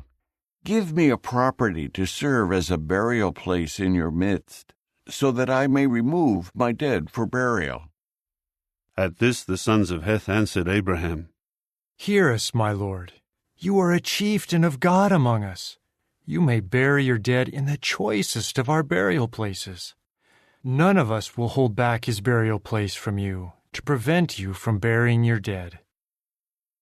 So Abraham got up and bowed down to the people of the land, to the sons of Heth, and said to them, If you agree to let me remove my dead for burial, then listen to me, and urge Ephron the son of Zohar to sell me the cave of Machpelah, which belongs to him. It is at the edge of his field. Let him sell it to me in your presence for the full amount of silver, so that I may have a property for a burial place. Now Ephron was sitting among the sons of Heth. So Ephron the Hittite answered Abraham in the hearing of the sons of Heth, and before all who entered the gate of his city, saying, No, my lord, listen to me. I give you both the field and the cave that is in it. In the presence of the sons of my people, I give it to you. Bury your dead. At that Abraham bowed down before the people of the land, and spoke to Ephron in the hearing of the people, saying, Listen to me, if you will. I will give you the full amount of silver for the field. Take it from me, in order that I may bury my dead there. Then Ephron answered Abraham, My lord, listen to me. This land is worth 400 silver shekels. But what is that between me and you? So bury your dead. Abraham listened to Ephron, and Abraham weighed out to Ephron the amount of silver that he had mentioned in the hearing of the sons of Heth, 400 silver shekels, according to the weight accepted by the merchants. Thus the field of Ephron in Machpelah, which was in front of Mamre, the field and the cave in it, and all the trees within the boundaries of the field, became confirmed as Abraham's purchased property in the presence of the sons of Heth, before all those entering the gate of his city. After that, Abraham buried his wife Sarah in the cave of the field of Machpelah in front of Mamre, that is, Hebron, in the land of Canaan. Thus the field and the cave that was in it were transferred by the sons of Heth to Abraham as property for a burial place. Chapter 24. Abraham was now old, advanced in years, and Jehovah had blessed Abraham in everything. Abraham said to his servant, the oldest one of his household, who was managing all he had, Please, put your hand under my thigh, and I will make you swear by Jehovah, the God of the heavens and the God of the earth, that you will not take a wife for my son from the daughters of the Canaanites among whom I am dwelling. You must go instead to my country and to my relatives and take a wife for my son, for Isaac. However, the servant said to him, What if the woman is not willing to come with me to this land? Must I then return your son to the land from which you came? At this, Abraham said to him, See that you do not take my son there. Jehovah, the God of the heavens, who took me from my father's house and from the land of my relatives, and who spoke with me and swore to me, To your offspring I am going to give this land. He will send his angel ahead of you, and you will certainly take a wife for my son from there. But if the woman is unwilling to come with you, you will be free from this oath. But you must not take my son there. With that, the servant put his hand under the thigh of Abraham his master, and swore to him concerning this matter. So the servant took 10 of his master's camels and departed, taking along all sorts of good things from his master. Then he went on his way to Mesopotamia, to the city of Nahor. He had the camels kneel down at a well of water outside the city. It was about evening, the time when the women would go out to draw water. Then he said, Jehovah, the God of my master Abraham, please grant me success this day, and show your loyal love to my master Abraham. Here I am standing at a spring of water, and the daughters of the men of the city are coming out to draw water. May it happen that the young woman to whom I say, Please, let down your water jar so that I may take a drink, and who replies, Take a drink, and I will also water your camels. Let this be the one you choose for your servant Isaac, and by this let me know that you have shown your loyal love to my master. Even before he finished speaking, Rebekah, who was the daughter of Bethuel, the son of Milcah, the wife of Nahor, Abraham's brother, came out with her water jar on her shoulder. Now the young woman was very beautiful, a virgin. No man had had sexual relations with her. She went down to the spring, filled her water jar, and then came back up. At once the servant ran to meet her and said, Please, give me a little sip of water from your jar. In turn she said, Drink, my lord. With that she quickly lowered her jar upon her hand and gave him a drink. When she finished giving him a drink, she said, I will also draw water for your camels until they are done drinking. So she quickly emptied her jar into the drinking trough, and ran again and again to the well to draw water, and she kept drawing water for all his camels. The whole time the man silently stared at her in amazement, wondering whether Jehovah had made his trip successful or not. When the camels had finished drinking, the man took out for her a gold nose ring weighing a half shekel, and 2 bracelets of gold weighing 10 shekels. And he said, "Please tell me, whose daughter are you? Is there any room at your father's house for us to spend the night?" At that she said to him, I am the daughter of Bethuel, the son of Milcah, whom she bore to Nahor. And she added, We have both straw and much fodder, and also a place to spend the night. Then the man bowed down and prostrated himself before Jehovah and said, "May Jehovah be praised, the God of my master Abraham, for he has not abandoned his loyal love and his faithfulness toward my master. Jehovah has guided me to the house of the brothers of my master." And the young woman ran to tell her mother's household about these things. Now Rebekah had a brother whose name was Laban. So Laban ran to the man who was outside at the spring. When he saw the nose ring and the bracelets on the hands of his sister, and heard the words of his sister Rebekah, who was saying, "This is the way the man spoke to me," he came to meet the man, who was still there standing by the camels at the spring. At once he said, "Come, you who are blessed by Jehovah. Why do you keep standing out here? I have made the house ready and a place for the camels." With that, the man came into the house, and he unharnessed the camels, and gave straw and fodder to the camels and water to wash his feet, and the feet of the men who were with him. However, when something to eat was set before him, he said, "I will not eat until I have told you what I have to say." So Laban said, "Speak." Then he said, "I am Abraham's servant, and Jehovah has blessed my master very much, and he has made him very wealthy by giving him sheep and cattle, silver and gold, male and female servants, and camels and donkeys. Further, Sarah, the wife of my master, bore a son to my master after she grew old, and he will give him everything he has. So my master made me swear, saying, 'You must not take a wife for my son from the daughters of the Canaanites, in whose land I am dwelling.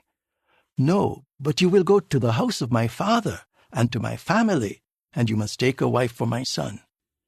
But I said to my master, 'What if the woman is unwilling to come with me?' He said to me, 'Jehovah before whom I have walked will send his angel with you, and will certainly give success to your journey. And you must take a wife for my son from my family and from the house of my father. You will be released from your oath to me if you go to my family, and they will not give her to you. This will release you from your oath.'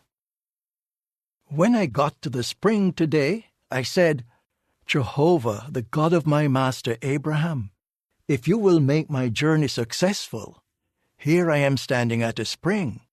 What must take place is that when a young woman comes out to draw water, I will say, "Please let me drink a little water from your jar."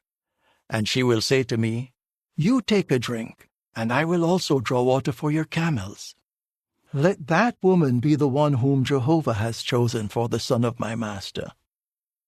Before I was finished speaking in my heart, there was Rebekah coming out with her jar on her shoulder, and she made her way down to the spring and began to draw water. Then I said to her, "Give me a drink, please." So she quickly lowered her jar from her shoulder and said, "Take a drink, and I will also water your camels." Then I took a drink, and she also watered the camels. After that I asked her, "Whose daughter are you?" To which she replied, "The daughter of Bethuel, the son of Nahor, whom Milcah bore to him."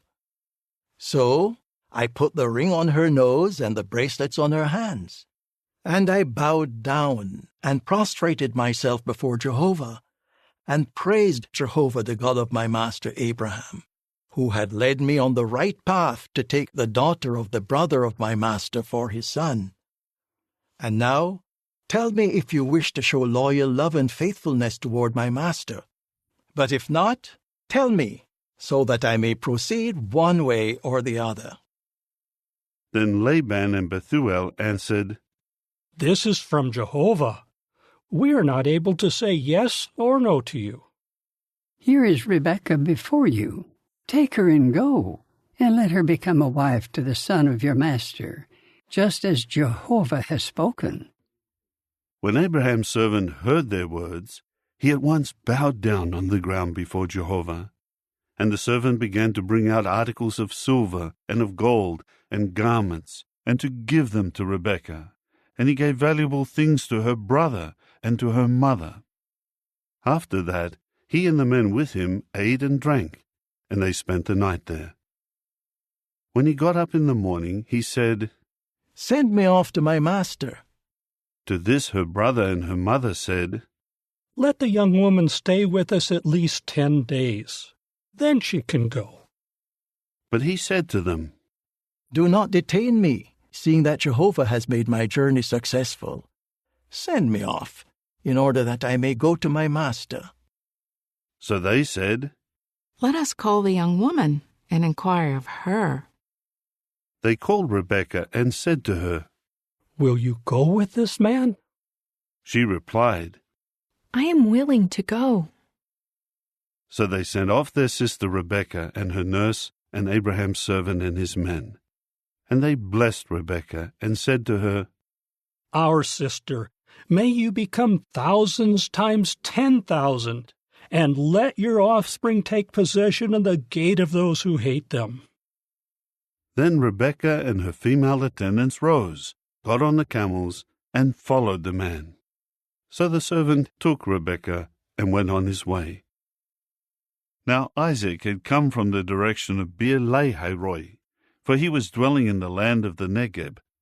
And Isaac was out walking in the field about nightfall to meditate. When he looked up, why, he saw that camels were coming. When Rebekah looked up, she caught sight of Isaac, and she quickly got down from the camel. Then she asked the servant, Who is that man there, walking in the field to meet us? And the servant said, It is my master. So she took her veil to cover herself. And the servant told Isaac all the things he had done. After that, Isaac brought her into the tent of Sarah his mother. Thus he took Rebekah as his wife, and he fell in love with her, and Isaac found comfort after the loss of his mother. Chapter 25. Now Abraham again took a wife, and her name was Keturah. In time she bore him Zimran, Jokshan, Medan, Midian, Ishbak, and Shuah.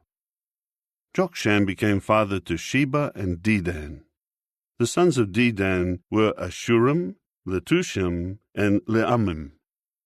The sons of Midian were Ephah, Epher, Hanok, Abida, and Eldaah. All of these were the sons of Keturah. Later on, Abraham gave everything he had to Isaac, but Abraham gave gifts to his sons by his concubines. Then while he was still alive, he sent them eastward, away from Isaac his son, to the land of the east. The years of Abraham's life were 175 years.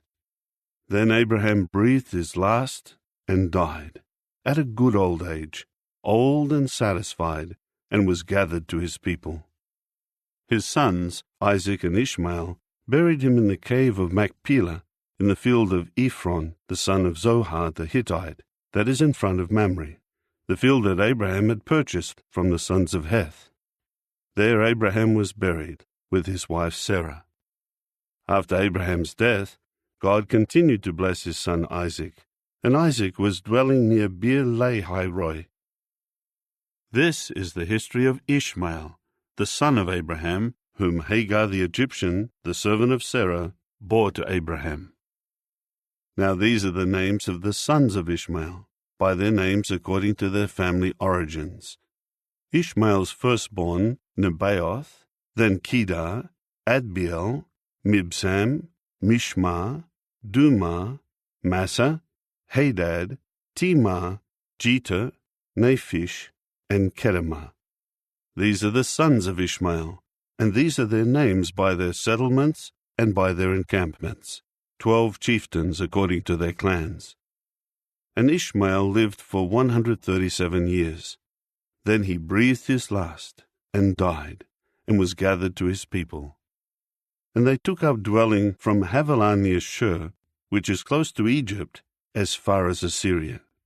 He settled near all his brothers. And this is the history of Isaac, the son of Abraham. Abraham became father to Isaac. Isaac was 40 years old when he married Rebekah, the daughter of Bethuel the Aramean of Paddan Aram, the sister of Laban the Aramean. And Isaac kept pleading with Jehovah regarding his wife, because she was barren. So Jehovah responded to his plea, and his wife Rebekah became pregnant. And the sons within her began to struggle with each other, so that she said, "If this is the way it is, why should I go on living?"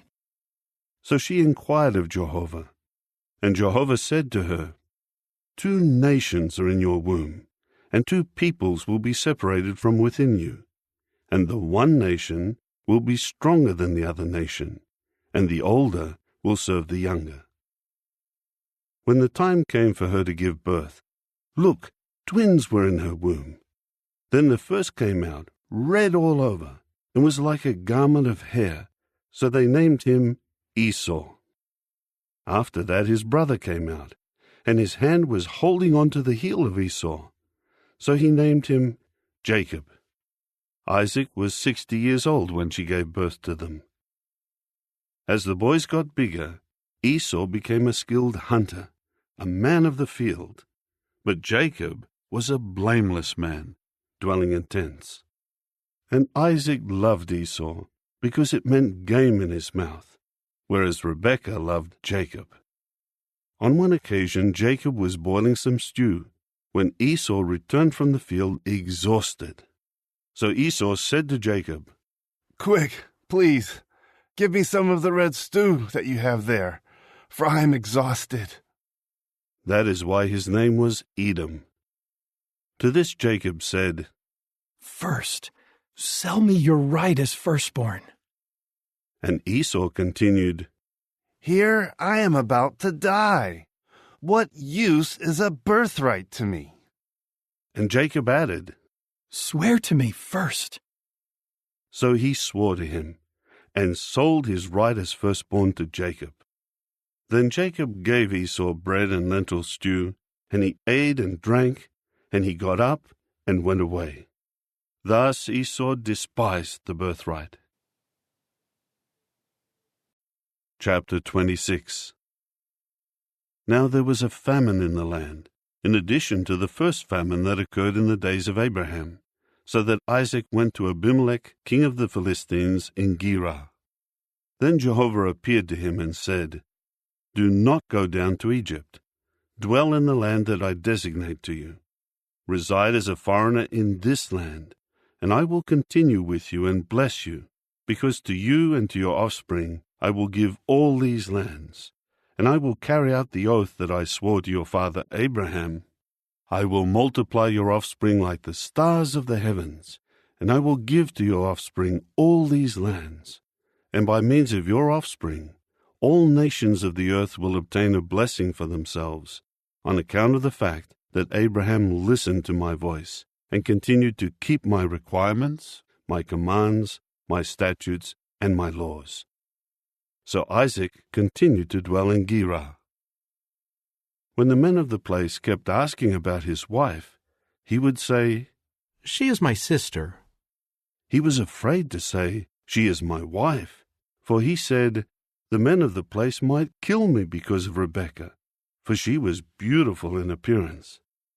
After some time had passed, Abimelech, king of the Philistines, was looking out of the window, and he saw Isaac displaying affection for Rebekah his wife. At once Abimelech called Isaac and said, "She is actually your wife. Why did you say, 'She is my sister'?" At this Isaac said to him, "I said it for fear I should die because of her." But Abimelech continued, "What have you done to us? One of the people could easily have lain down with your wife, and you would have brought guilt upon us." Then Abimelech commanded all the people, saying, "Anybody touching this man and his wife will surely be put to death." And Isaac began to sow seed in that land, and in that year he reaped 100 times what he sowed, for Jehovah was blessing him. The man became wealthy, and he continued to prosper until he became very wealthy. He acquired flocks of sheep and herds of cattle and a large body of servants, and the Philistines began to envy him. So the Philistines took soil and stopped up all the wells that his father's servants had dug in the days of Abraham. Abimelech then said to Isaac, "Move from our neighborhood, for you have grown far stronger than we are." So Isaac moved from there and encamped in the valley of Gerar and began dwelling there. And Isaac again dug the wells that had been dug in the days of his father Abraham, but that the Philistines had stopped up after Abraham's death, and he called them by the names that his father had given them. When the servants of Isaac were digging in the valley, they found a well of fresh water. And the shepherds of Gerar began quarreling with the shepherds of Isaac, saying, "The water is ours." So he named the well Esek, because they had quarreled with him. And they started digging another well, and they began quarreling over it also. So he named it Sitnah. Later he moved away from there and dug another well, but they did not quarrel over it. So he named it Rehoboth, and said, "It is because now Jehovah has given us ample room and has made us fruitful in the land." Then he went up from there to Beersheba. That night Jehovah appeared to him and said, "I am the God of your father Abraham. Do not be afraid, for I am with you, and I will bless you and multiply your offspring on account of Abraham my servant." So he built an altar there and called on the name of Jehovah. And Isaac pitched his tent there, and his servants dug a well there. Later Abimelech came to him from Gerar, with Ahazath, his personal adviser, and Phicol, the chief of his army. At this Isaac said to them, "Why have you come to me, seeing that you hated me and sent me away from your neighborhood?" To this they said, "We have clearly seen that Jehovah has been with you. So we said, let there please be an oath of obligation between us and you, and let us make a covenant with you, that you will do nothing bad to us, just as we have not harmed you, seeing that we have done only good to you, in that we sent you away in peace. You now are the blessed of Jehovah." Then he made a feast for them, and they ate and drank. In the morning they got up early and swore an oath to each other. After that Isaac sent them away, and they went from him in peace. On that day the servants of Isaac came and reported to him about the well that they had dug, and they told him, "We have found water." So he named it Shibah. That is why the name of the city is Beersheba to this day. When Esau was 40 years old, he took as wife Judith the daughter of Beeri the Hittite, and also Basemath the daughter of Elon the Hittite. They were a source of great grief to Isaac and Rebekah. Chapter 27. Now when Isaac was old, and his eyes were too weak to see, he called Esau his older son to him, and said, "My son." He replied, "Here I am." And he went on to say, "I have now grown old. I do not know the day of my death.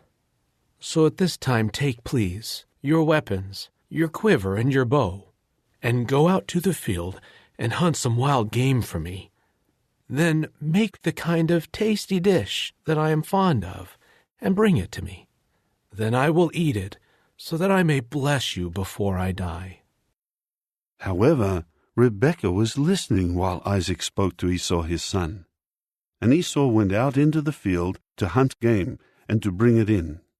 And Rebekah said to Jacob her son, I just heard your father speaking to your brother Esau, saying, Bring me some game and make me a tasty dish.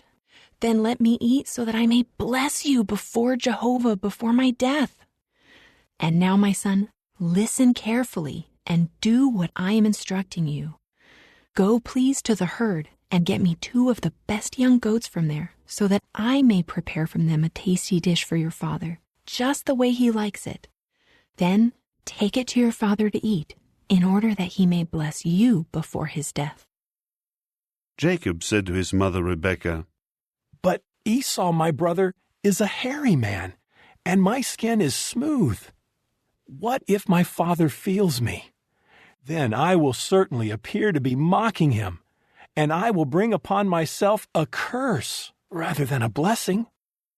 At this, his mother said to him, Upon me be the curse meant for you, my son. Just do as I say and go. Get them for me. So he went and got them and brought them to his mother, and his mother made a tasty dish, just the way his father liked it.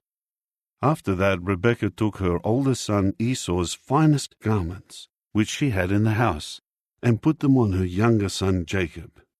She also put the skins of the young goats on his hands and on the hairless part of his neck. Then she handed the tasty dish and the bread that she had made to her son Jacob. So he went in to his father and said, My father.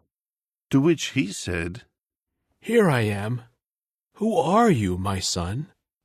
Jacob said to his father, I am Esau, your firstborn. I have done just as you told me. Sit up, please, and eat some of my game, so that you may bless me.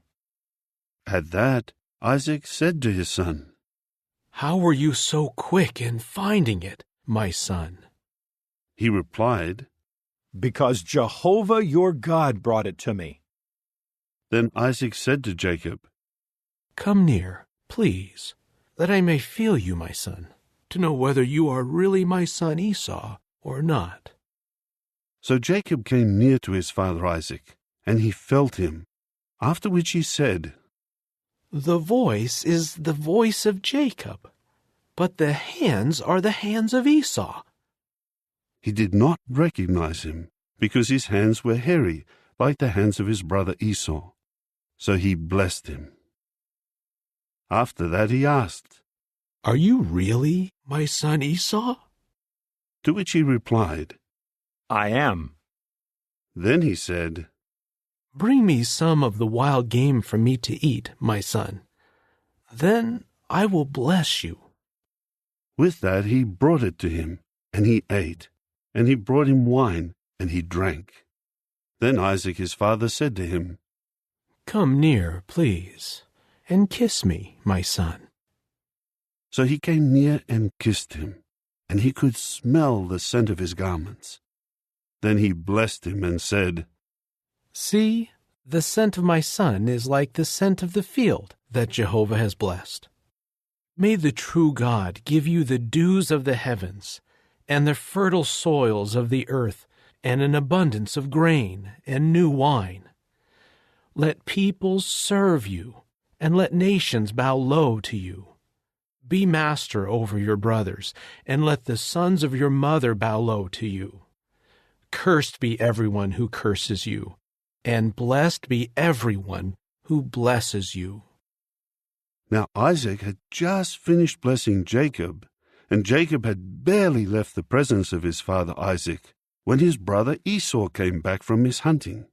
He too prepared a tasty dish and brought it to his father. And he said to his father, Let my father get up and eat some of his son's game, in order that you may bless me. At this his father Isaac said to him, Who are you? To which he said, I am your son, your firstborn, Esau. And Isaac began to tremble violently. So he said, Who was it, then, who hunted for game and brought it to me? I already ate it before you arrived, and I blessed him, and he will surely be blessed. On hearing his father's words, Esau began to cry out in an extremely loud and bitter manner, and to say to his father, "Bless me! Yes, me too, my father." But he said, "Your brother came deceitfully, so that he might get the blessing meant for you." At this he said, "Is he not rightly named Jacob, that he might supplant me these 2 times? My birthright he has already taken, and now he has taken my blessing." Then he added, "Have you not reserved a blessing for me?" But Isaac answered Esau, "Here I have appointed him master over you, and I have given him all his brothers as servants, and I have bestowed grain and new wine for his support. What is left that I can do for you, my son?" Esau said to his father, "Is there just one blessing that you have, my father? Bless me. Yes, me too, my father." With that Esau cried loudly and burst into tears. So his father Isaac answered him, "See, away from the fertile soils of the earth your dwelling will be, and away from the dew of the heavens above. And by your sword you will live, and you will serve your brother. But when you grow restless, you will indeed break his yoke off your neck." However, Esau harbored animosity against Jacob because of the blessing his father had given him, and Esau kept saying in his heart, "The days of mourning for my father are getting closer. After that, I am going to kill Jacob my brother." When the words of her older son Esau were told to Rebekah, she at once sent for her younger son Jacob and said to him, "Look, your brother Esau is planning to take revenge by killing you. Now, my son, do as I say. Get up and run away to my brother Laban at Haran. Dwell with him for a while until your brother's rage calms down, until your brother's anger toward you subsides and he forgets what you have done to him. Then I will send for you from there. Why should I lose both of you in one day?" After that, Rebekah kept saying to Isaac, "I am disgusted with my life because of the daughters of Heth. If Jacob ever takes a wife from the daughters of Heth, like these daughters of the land, what good is my life?" Chapter 28. So Isaac called Jacob and blessed him and commanded him, saying, "You must not take a wife from the daughters of Canaan. Go away to Paddan Aram, to the house of Bethuel, your mother's father, and from there take for yourself a wife from the daughters of Laban, your mother's brother. God Almighty will bless you and make you fruitful and multiply you, and you will certainly become a congregation of peoples. And he will give to you the blessing of Abraham, to you and to your offspring with you, so that you may take possession of the land where you have been living as a foreigner, which God has given to Abraham." So Isaac sent Jacob away, and he departed for Paddan Aram, to Laban, the son of Bethuel the Aramean, the brother of Rebekah, the mother of Jacob and Esau. Esau saw that Isaac had blessed Jacob, and had sent him away to Paddan Aram to take a wife from there, and that when he blessed him, he commanded him, "Do not take a wife from the daughters of Canaan," and that Jacob obeyed his father and his mother, and departed for Paddan Aram. Esau then realized that the daughters of Canaan were displeasing to his father Isaac. So Esau went to Ishmael, and took his wife Mahalath, the daughter of Abraham's son Ishmael, the sister of Nebaioth, in addition to the other wives he already had. Jacob departed from Beersheba and kept going toward Haran. In time he came to a place and prepared to spend the night there, because the sun had set. So he took one of the stones of that place and set it to rest his head on, and lay down there. Then he had a dream, and look, there was a stairway set on the earth, and its top reached up to the heavens, and there were God's angels ascending and descending on it. And look, there was Jehovah stationed above it. And he said, I am Jehovah, the God of Abraham your father, and the God of Isaac. The land on which you are lying, to you I am going to give it, and to your offspring. And your offspring will certainly become like the dust particles of the earth, and you will spread abroad to the west, and to the east, and to the north, and to the south. And by means of you and by means of your offspring, all the families of the ground will certainly be blessed. I am with you, and I will safeguard you wherever you go, and I will return you to this land. I will not leave you until I have done what I have promised you. Then Jacob awoke from his sleep and said, Truly, Jehovah is in this place, and I did not know it. And he grew fearful and added, How awe-inspiring this place is! This can only be the house of God, and this is the gate of the heavens. So Jacob got up early in the morning, and took the stone on which he had rested his head, and set it up as a pillar, and poured oil on top of it. So he named that place Bethel, but previously the city's name was Luz. Jacob then made a vow, saying, If God will continue with me, and will protect me on my journey, and will give me bread to eat and garments to wear, and I return in peace to the house of my father, then Jehovah will certainly have proved to be my God. And this stone that I have set up as a pillar will become a house of God, and without fail I will give you 1/10 of everything you give to me. Chapter 29. After that Jacob resumed his journey, and traveled on to the land of the people of the east. Now he saw a well in the field, and 3 droves of sheep lying down next to it, because they usually watered the droves from that well. There was a large stone over the mouth of the well. When all the droves had been gathered there, they rolled away the stone from the mouth of the well, and they watered the flocks, after which they returned the stone to its place over the mouth of the well. So Jacob said to them, My brothers, what place are you from? To which they said, We are from Haran.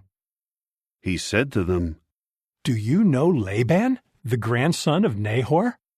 To which they said, We know him. At this he said to them, Is he well? They replied, He is well, and here is his daughter Rachel, coming with the sheep. Then he said, It is still the middle of the day. It is not the time for gathering the herds. Water the sheep, and then go feed them. To this they said, We are not allowed to do so until all the droves are gathered, and they roll the stone away from the mouth of the well. Then we water the sheep. While he was yet speaking with them, Rachel came with her father's sheep, for she was a shepherdess. When Jacob saw Rachel, the daughter of Laban his mother's brother, and the sheep of Laban, Jacob immediately approached and rolled the stone away from the mouth of the well, and watered the sheep of Laban his mother's brother. Then Jacob kissed Rachel, and raised his voice and burst into tears. And Jacob began to tell Rachel that he was the relative of her father, and that he was the son of Rebekah. And she ran off and told her father. As soon as Laban heard the report about Jacob, the son of his sister, he ran to meet him. He embraced him and kissed him, and brought him into his house. And he began to tell Laban all these things. Laban said to him, You are indeed my bone and my flesh. So he stayed with him a full month. Laban then said to Jacob, Just because you are my relative, should you serve me for nothing? Tell me, what are your wages to be? Now Laban had 2 daughters. The name of the older was Leah, and the name of the younger Rachel. But the eyes of Leah had no luster, whereas Rachel had become a very attractive and beautiful woman. Jacob had fallen in love with Rachel, so he said, I am willing to serve you 7 years for your younger daughter, Rachel. To this Laban said, It is better for me to give her to you than to give her to another man. Keep dwelling with me. And Jacob served 7 years for Rachel, but in his eyes they were like just a few days because of his love for her. Then Jacob said to Laban, Give over my wife, because my days are up, and let me have relations with her. With that, Laban gathered all the men of the place and made a feast. But during the evening he resorted to taking his daughter Leah and bringing her to him, that he might have relations with her. Laban also gave his female servant Zilpah to his daughter Leah as a servant. In the morning Jacob saw that it was Leah. So he said to Laban, What have you done to me? Was it not for Rachel that I served you? Why have you tricked me? To this Laban said, It is not our custom here to give the younger woman before the firstborn. Celebrate the week of this woman. After that, you will also be given this other woman in exchange for serving me 7 more years. Jacob did so, and celebrated the week of this woman, after which he gave him his daughter Rachel as a wife. Besides, Laban gave his female servant Bilhah to his daughter Rachel as her servant. Then Jacob had relations also with Rachel, and he loved Rachel more than Leah, and he served him for another 7 years. When Jehovah saw that Leah was unloved, he then enabled her to become pregnant, but Rachel was barren. So Leah became pregnant and gave birth to a son, and named him Reuben, for she said, It is because Jehovah has looked upon my affliction, for now my husband will begin to love me. And she again became pregnant, and gave birth to a son, and then said, It is because Jehovah has listened, in that I was unloved, so he gave me this one also. Then she named him Simeon.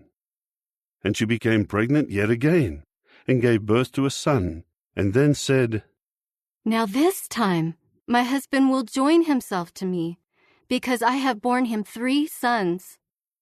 Therefore he was named Levi. And she became pregnant once more, and gave birth to a son, and then said, This time I will praise Jehovah. She therefore named him Judah.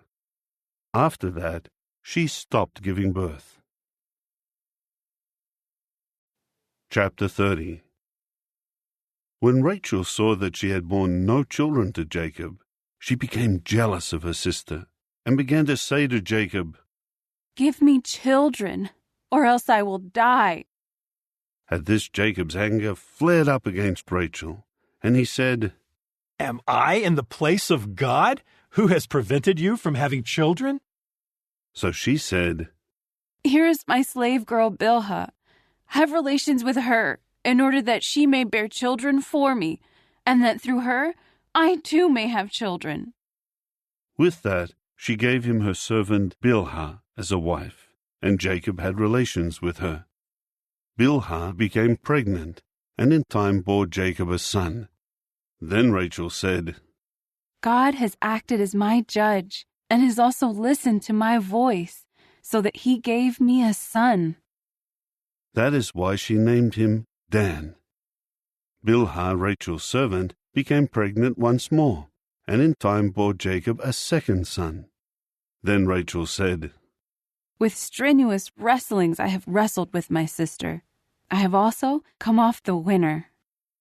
So she named him Naphtali. When Leah saw that she had stopped having children, she took her servant Zilpah and gave her to Jacob as a wife. And Leah's servant Zilpah bore a son to Jacob. Then Leah said, With good fortune. So she named him Gad. After that Zilpah, Leah's servant, bore a second son to Jacob. Then Leah said, With my happiness, for the daughters will certainly pronounce me happy. So she named him Asher. Now Reuben was walking in the days of the wheat harvest, and he found mandrakes in the field. So he brought them to his mother Leah.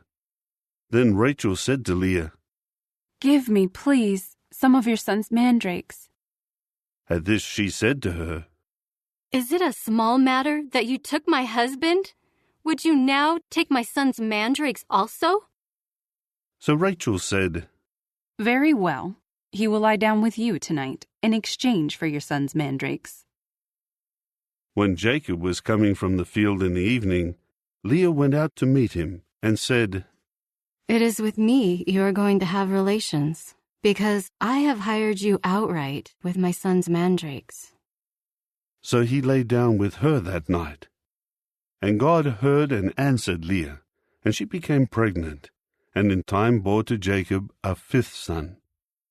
Then Leah said, "God has given me my wages, because I have given my servant to my husband." So she named him Issachar. And Leah became pregnant once more, and in time bore a sixth son to Jacob. Then Leah said, "God has endowed me, yes, me, with a good endowment. At last, my husband will tolerate me, for I have borne him 6 sons." So she named him Zebulun. Afterward she bore a daughter, and named her Dinah. Finally, God remembered Rachel, and God heard and answered her by enabling her to become pregnant.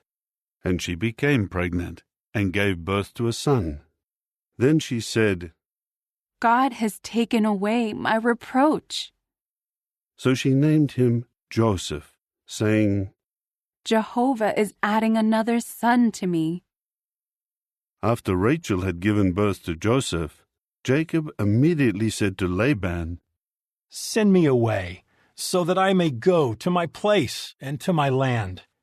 Give over my wives and my children, for whom I have served with you, that I may go, for you well know how I have served you." Then Laban said to him, "If I have found favor in your eyes, I have understood by the omens that Jehovah is blessing me because of you." And he added, "Stipulate your wages to me, and I will give them." So Jacob said to him, "You know how I have served you, and how your herd has fared with me. You had little before my coming, but your herd has increased and multiplied, and Jehovah has blessed you since I arrived. So when will I do something for my own house?" Then he said, "What should I give you?"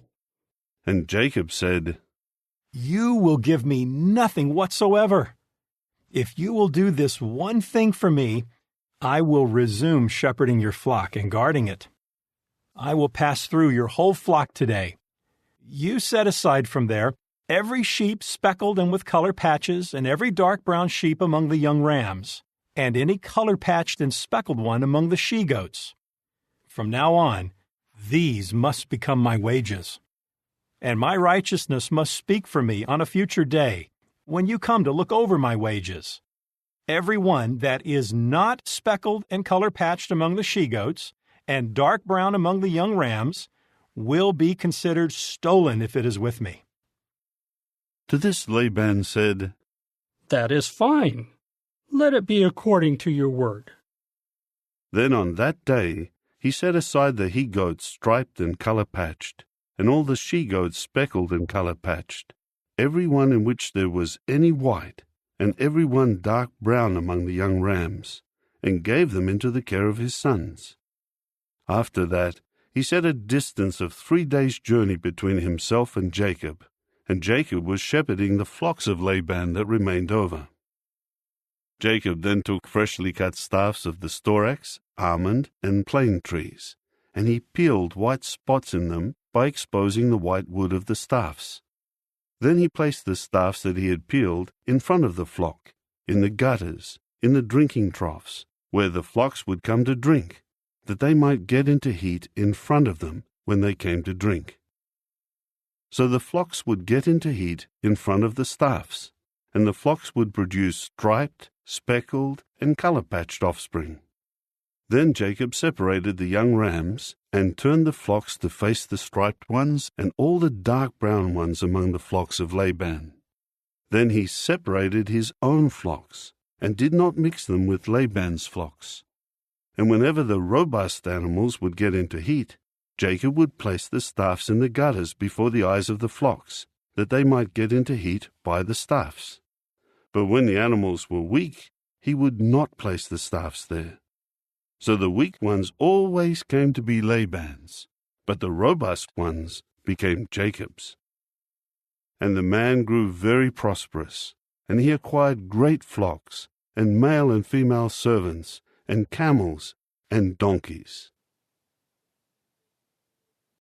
Chapter 31. In time, he heard what the sons of Laban were saying. Jacob has taken everything that belonged to our father, and from what belonged to our father, he has amassed all this wealth. When Jacob would look at the face of Laban, he saw that his attitude toward him was not what it used to be. Finally, Jehovah said to Jacob, "Return to the land of your fathers and to your relatives, and I will continue with you."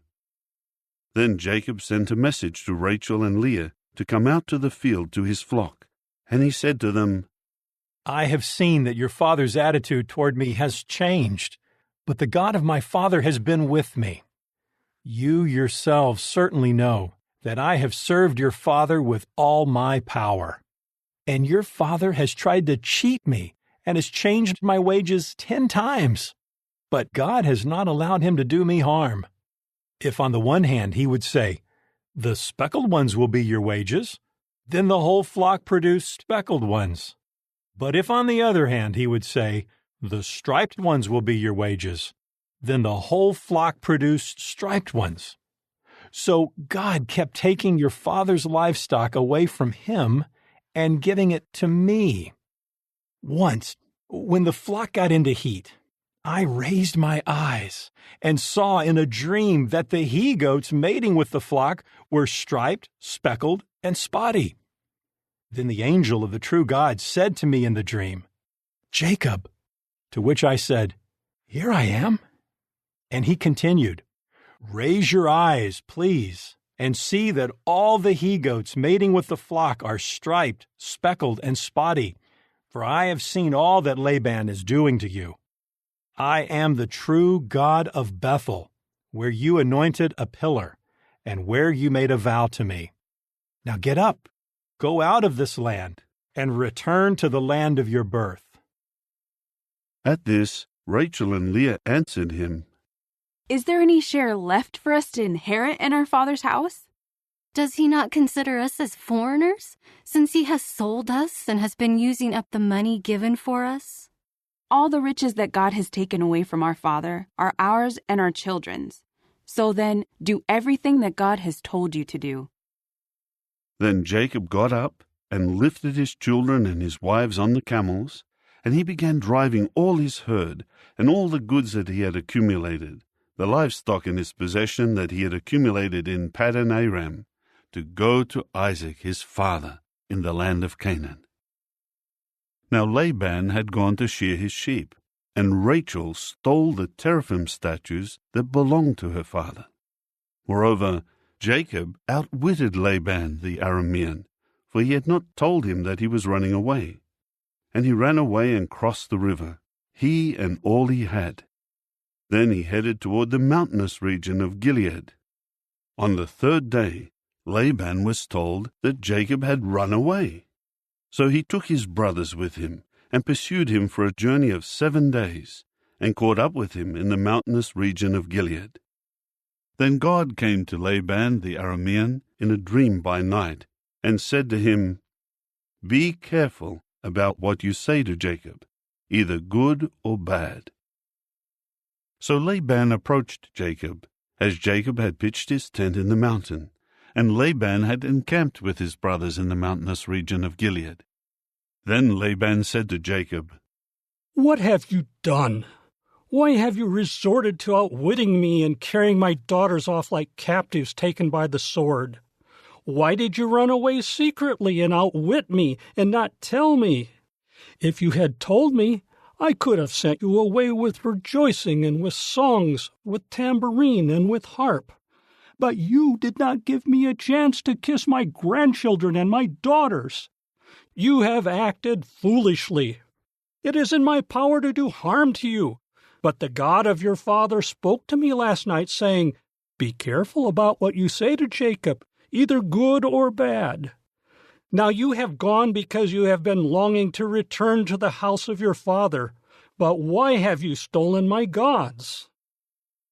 Jacob answered Laban, It was because I was afraid, for I said to myself, You might take your daughters away from me by force. Anyone with whom you find your gods will not live. Before our brothers, examine what I have, and take what is yours. But Jacob did not know that Rachel had stolen them. So Laban went into the tent of Jacob, and into the tent of Leah, and into the tent of the 2 slave girls, but did not find them. Then he came out of Leah's tent, and went into Rachel's tent. Meanwhile, Rachel had taken the teraphim statues, and put them in the woman's saddle basket of the camel, and she was sitting on them. So Laban searched through the whole tent, but did not find them. Then she said to her father, Do not be angry, my lord, because I am not able to get up before you, for the customary thing with women is upon me. So he searched on carefully, but did not find the teraphim statues. At that Jacob became angry and began to criticize Laban. Jacob then said to Laban, What is my offense, and for what sin are you hotly pursuing me? Now that you have searched through all my goods, what have you found that belongs to your house? Put it here in front of my brothers and your brothers, and let them decide between the 2 of us. During these 20 years that I have been with you, your sheep and your goats never miscarried, and I never ate the rams of your flock. I did not bring you any animal torn by wild beasts. I would stand the loss of it myself. Whether the animal was stolen by day or was stolen by night, you would demand compensation from me. By day the heat consumed me, and the cold by night, and sleep would flee from my eyes. This makes 20 years for me in your house. I have served you 14 years for your 2 daughters, and 6 years for your flock, and you kept changing my wages 10 times. If the God of my father, the God of Abraham, and the one whom Isaac fears had not been on my side, you would now have sent me away empty-handed. God has seen my affliction and the toil of my hands, and that is why he reproved you last night. Then Laban answered Jacob, The daughters are my daughters, and the children my children, and the flock my flock, and everything you are looking at is mine and my daughters. What can I do today against these or against their children whom they have borne?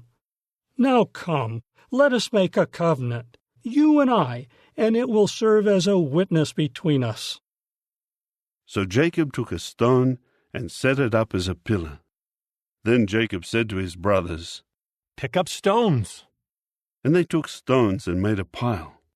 After that they ate there on the pile of stones. And Laban began calling it Jegar-sahadutha, but Jacob called it Galeed. Laban then said, This pile of stones is a witness between me and you today. That is why he named it Galeed and the watchtower, for he said, Let Jehovah keep watch between you and me when we are out of each other's sight. If you mistreat my daughters, and if you start taking wives in addition to my daughters, though there is no man with us, remember that God will be a witness between you and me. Laban went on to say to Jacob, Here is this pile of stones, and here is the pillar that I have erected between you and me. This pile of stones is a witness, and the pillar is something that bears witness. that I will not pass beyond this pile of stones to bring harm to you, and you will not pass beyond this pile of stones and this pillar to bring harm to me. Let the God of Abraham and the God of Nahor, the God of their father, judge between us." And Jacob swore by the one whom his father Isaac fears. After that, Jacob offered a sacrifice in the mountain and invited his brothers to eat bread. So they ate and spent the night in the mountain. However, Laban got up early in the morning and kissed his grandchildren and his daughters and blessed them. Then Laban departed and returned home. Chapter 32. Jacob then went on his way, and the angels of God met up with him. As soon as he saw them, Jacob said, "This is the camp of God." So he named that place Mahanaim. Then Jacob sent messengers ahead of him to his brother Esau in the land of Seir, the territory of Edom, and he commanded them, "This is what you will say to my lord, to Esau. This is what your servant Jacob says.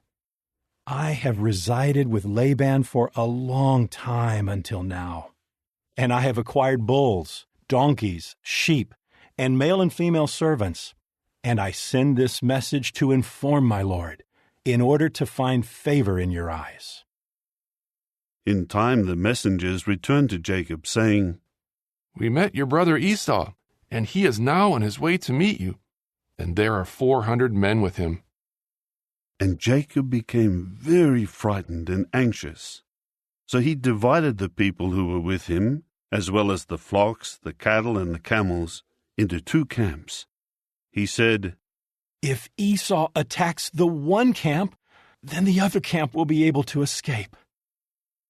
After that, Jacob said, "O God of my father Abraham, and God of my father Isaac, O Jehovah, you who are saying to me, 'Return to your land and to your relatives, and I will deal well with you.' I am unworthy of all the loyal love and of all the faithfulness that you have shown toward your servant. For with only my staff I crossed this Jordan, and now I have become 2 camps. Save me, I pray you, from the hand of my brother Esau, for I am afraid of him, that he may come and attack me, as well as the mothers and their children. And you have said, 'I will certainly deal well with you, and I will make your offspring like the grains of sand of the sea, which are too numerous to count.'" And he spent the night there. Then he took some of his possessions as a gift for Esau his brother: 200 female goats, 20 male goats, 200 female sheep, 20 rams, 30 camels nursing their young, 40 cows, 10 bulls, 20 female donkeys, and 10 full-grown male donkeys. He handed them over to his servants, one drove after another, and he said to his servants, "Cross over ahead of me, and you are to set a space between one drove and the next." He also commanded the first one, "In case Esau my brother should meet you and ask, 'To whom do you belong, and where are you going, and to whom do these ahead of you belong?' Then you should say, 'To your servant Jacob. It is a gift sent to my lord, to Esau. And look, he himself is also behind us.'" And he commanded also the second, the third, and all those following the droves. "According to this word, you are to speak to Esau when you meet him. And you should also say, 'Here is your servant Jacob behind us.'" For he said to himself, "If I appease him by sending a gift ahead of me, then afterward when I see him, he may give me a kindly reception." So the gift crossed over ahead of him, but he himself spent the night in the camp. Later during that night, he rose and took his 2 wives and his 2 female servants and his 11 young sons, and crossed over the ford of Jabbok. So he took them and brought them across the stream, and he brought over everything else he had. Finally Jacob was left by himself. Then a man began to wrestle with him until the dawn broke. When he saw that he had not prevailed over him, he touched the socket of his hip, and the socket of Jacob's hip was dislocated during his wrestling with him. After that he said, "Let me go, for the dawn is breaking." To this he said, "I am not going to let you go until you bless me." So he said to him, "What is your name?" To which he said, "Jacob." Then he said, "Your name will no longer be Jacob, but Israel, for you have contended with God and with men, and you have at last prevailed." In turn Jacob inquired, "Tell me, please, your name." However, he said, "Why is it that you ask my name?" With that he blessed him there. So Jacob named the place Peniel, for he said, "I have seen God face to face, yet my life was preserved." And the sun rose upon him as soon as he passed by Penuel, but he was limping because of his hip. That is why to this day the sons of Israel are not accustomed to eat the thigh sinew, which is on the socket of the hip joint, because he touched the socket of Jacob's hip joint by the thigh sinew. Chapter 33. Now Jacob raised his eyes and saw Esau coming, and 400 men were with him.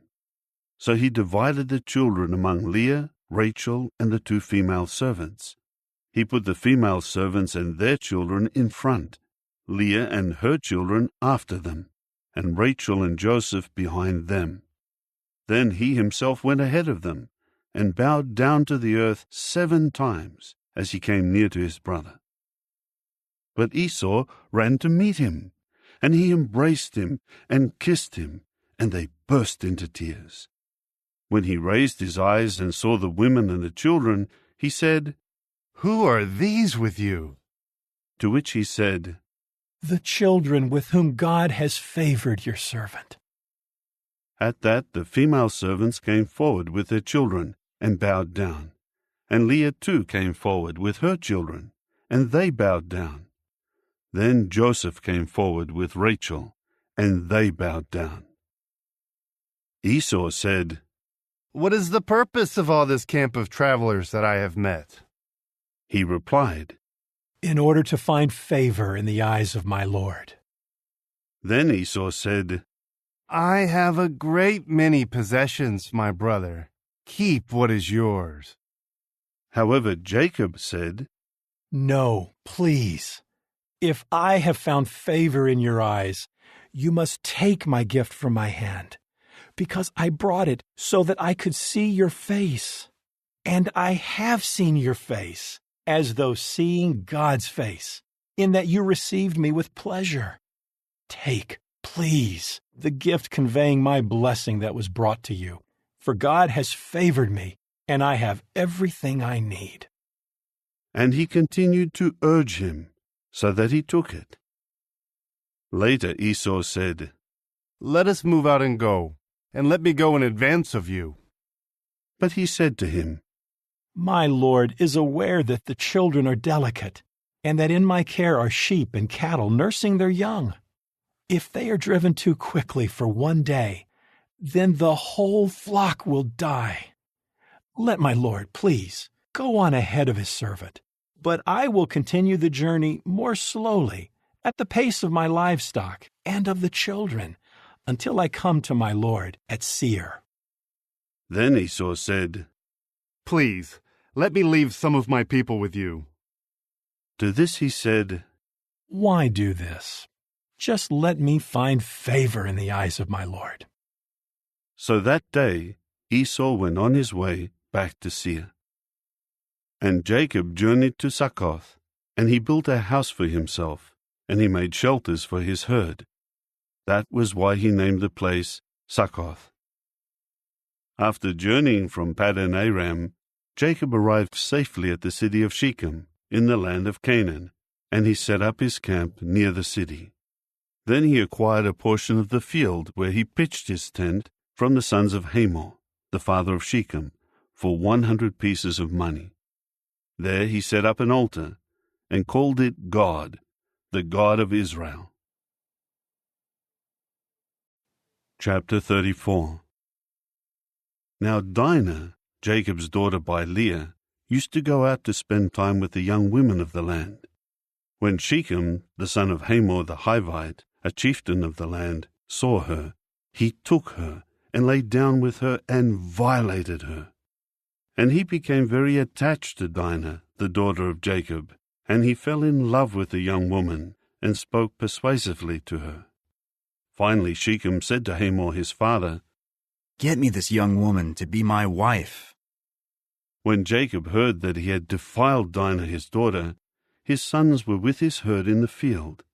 So Jacob kept silent until they returned. Later Hamor, Shechem's father, went out to speak with Jacob. But the sons of Jacob heard about it and returned from the field right away. They were offended and very angry because he had disgraced Israel by lying down with Jacob's daughter, something that should not be done. Hamor spoke with them, saying, "My son Shechem longs for your daughter. Please give her to him as his wife, and form marriage alliances with us. Give us your daughters, and take our daughters for yourselves. You may dwell with us, and the land will become available for you. Dwell and carry on trade in it, and settle in it."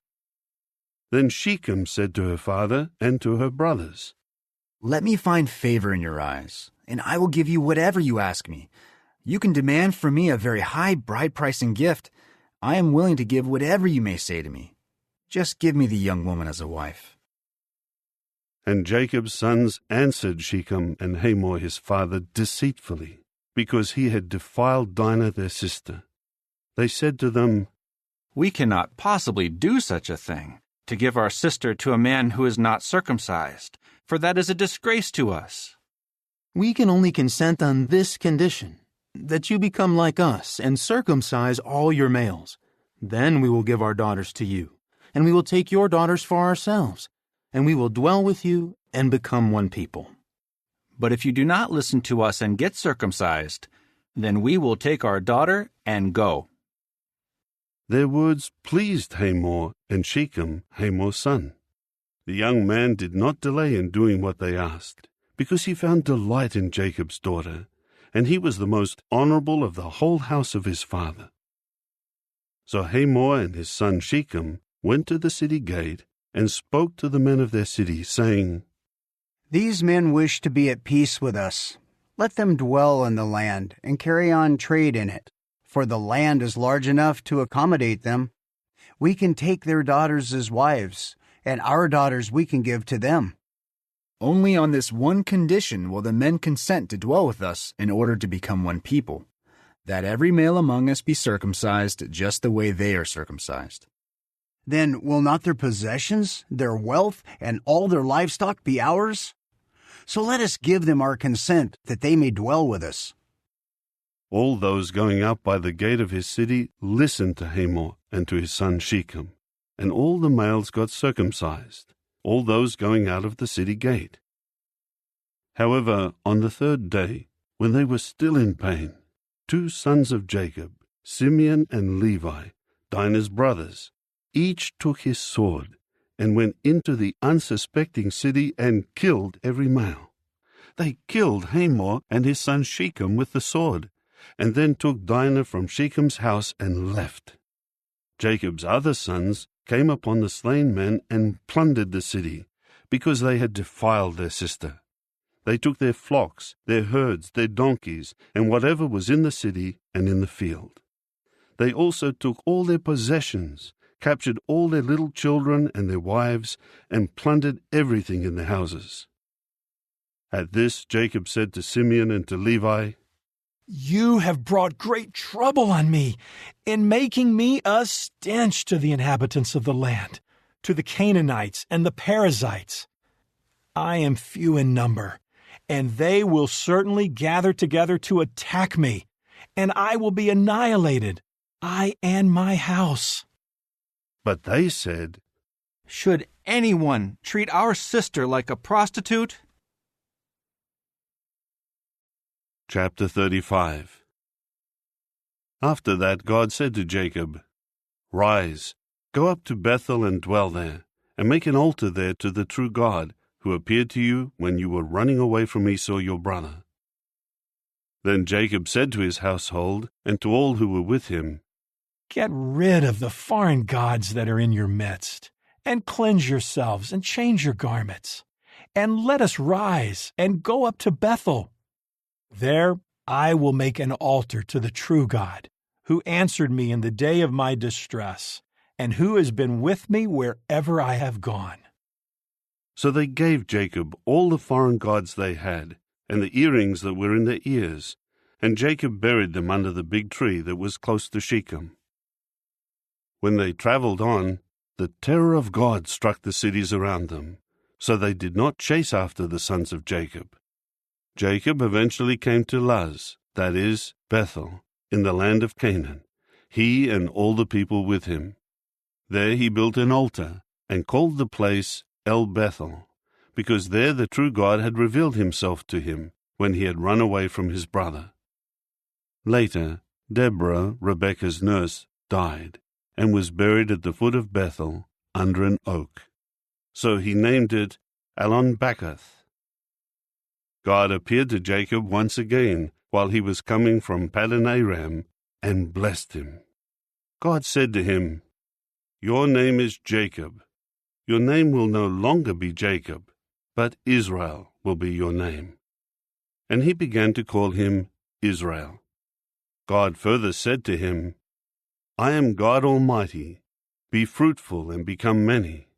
Nations and a congregation of nations will come from you, and kings will descend from you. As for the land that I have given to Abraham and to Isaac, to you I will give it, and to your offspring after you I will give the land. Then God went up from him at the place where he had spoken with him. So Jacob set up a pillar in the place where he had spoken with him, a pillar of stone, and he poured a drink offering on it, and poured oil on it. And Jacob continued to call the place where God had spoken with him, Bethel.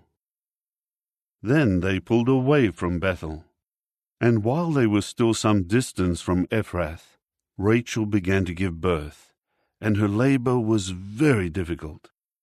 But while she was struggling to deliver the child, the midwife said to her, Do not be afraid, for you will have this son also. Just as her life was slipping away, for she was dying, she named him Ben-Oni, but his father called him Benjamin. So Rachel died, and was buried on the way to Ephrath, that is, Bethlehem. Jacob set up a pillar over her grave. It is the pillar of Rachel's grave to this day. After that, Israel pulled away and pitched his tent a distance beyond the Tower of Eder. Once, while Israel was dwelling in that land, Reuben went and lay down with Bilhah, his father's concubine, and Israel heard about it. So there were 12 sons of Jacob. The sons by Leah were Jacob's firstborn Reuben, then Simeon, Levi, Judah, Issachar, and Zebulun. The sons by Rachel were Joseph and Benjamin. And the sons by Bilhah, Rachel's servant, were Dan and Naphtali. And the sons by Zilpah, Leah's servant, were Gad and Asher. These are Jacob's sons, who were born to him in Paddan-aram. Jacob eventually came to where his father Isaac was, at Mamre, to Kiriath-arba, that is, Hebron, where Abraham and also Isaac had resided as foreigners. Isaac lived to be 180 years old. Then Isaac breathed his last and died, and was gathered to his people after a long and satisfying life, and his sons Esau and Jacob buried him. Chapter 36. This is the history of Esau, that is, Edom. Esau took his wives from the daughters of Canaan, Adah, the daughter of Elon the Hittite, and Aholibamah, the daughter of Anah, the granddaughter of Zibeon the Hivite, and Basemath, Ishmael's daughter, the sister of Nebaioth. And Adah bore Eliphaz to Esau, and Basemath bore Ruel, and Aholibamah bore Jeush, Jalam, and Korah. These are the sons of Esau, who were born to him in the land of Canaan. After that, Esau took his wives, his sons, his daughters, all the members of his household, his herd, and all his other beasts, and all the wealth he had accumulated in the land of Canaan, and he went to another land, some distance away from Jacob his brother. For their goods had become too many for them to dwell together, and the land where they were residing was not able to sustain them because of their herds. So Esau took up dwelling in the mountainous region of Seir. Esau is Edom. And this is the history of Esau the father of Edom in the mountainous region of Seir. These are the names of the sons of Esau: Eliphaz the son of Adah, Esau's wife; Ruel the son of Basemath, Esau's wife. The sons of Eliphaz were Teman, Omar, Zepho, Gatam, and Kenaz. Timnah became the concubine of Eliphaz, Esau's son. In time she bore to Eliphaz Amalek. These are the sons of Adah, Esau's wife. These are the sons of Ruel: Nahath, Zerah, Shammah, and Mizah. These were the sons of Basemath, Esau's wife. These were the sons of Aholibamah, the daughter of Anah, the granddaughter of Zibeon, Esau's wife, whom she bore to Esau: Jeush, Jalam, and Korah. These are the sheiks of the sons of Esau, the sons of Eliphaz, Esau's firstborn: Sheik Teman, Sheik Omar, Sheik Zepho, Sheik Kenaz, Sheik Korah, Sheik Gatam, and Sheik Amalek. These are the sheiks of Eliphaz in the land of Edom. These are the sons by Adah. These are the sons of Ruel, Esau's son: Sheik Nahath, Sheik Zerah, Sheik Shammah, and Sheik Mizah. These are the sheiks of Ruel in the land of Edom. These are the sons by Basemath, Esau's wife. Finally, these are the sons of Aholibamah, Esau's wife: Sheik Jeush, Sheik Jalam, and Sheik Korah. These are the sheiks of Aholibamah, the daughter of Anah, Esau's wife. These are the sons of Esau, and these are their sheiks. He is Edom. These are the sons of Seir the Horite, the inhabitants of the land: Lotan, Shobal, Zibeon, Anah, Dishon, Ezer, and Dishan. These are the sheiks of the Horites, the sons of Seir, in the land of Edom. The sons of Lotan were Horai and Hemam, and Lotan's sister was Timnah. These are the sons of Shobal: Alvan, Manahath, Ebal, Shepho, and Onam. These are the sons of Zibeon: Aya and Anah. This is the Anah who found the hot springs in the wilderness, while he was tending the donkeys for Zibeon his father. These are the children of Anah: Dishon and Aholibamah, the daughter of Anah. These are the sons of Dishon: Hemdan, Eshban, Ithran, and Kiran. These are the sons of Ezer: Bilhan, Zaavan, and Achan. These are the sons of Dishan: Az and Aran. These are the sheiks of the Horites: Sheik Lotan, Sheik Shobal, Sheik Zibeon, Sheik Anah, Sheik Dishon, Sheik Ezer, and Sheik Dishan. These are the sheiks of the Horites, according to their sheiks in the land of Seir. Now these are the kings who reigned in the land of Edom, before any king reigned over the Israelites. Bela, son of Beor, reigned in Edom, and the name of his city was Dinhabah. When Bela died, Jobab, son of Zerah from Bozrah, began to reign in his place. When Jobab died, Husham from the land of the Temanites began to reign in his place. When Husham died, Hadad, son of Bedad, who defeated the Midianites in the territory of Moab, began to reign in his place, and the name of his city was Avith. When Hadad died, Samlah from Masrekah began to reign in his place. When Samlah died, Shael from Rehoboth by the river began to reign in his place. When Shael died, Baal-Hanan, the son of Akbor, began to reign in his place. When Baal-Hanan, the son of Akbor, died, Hadar began to reign in his place.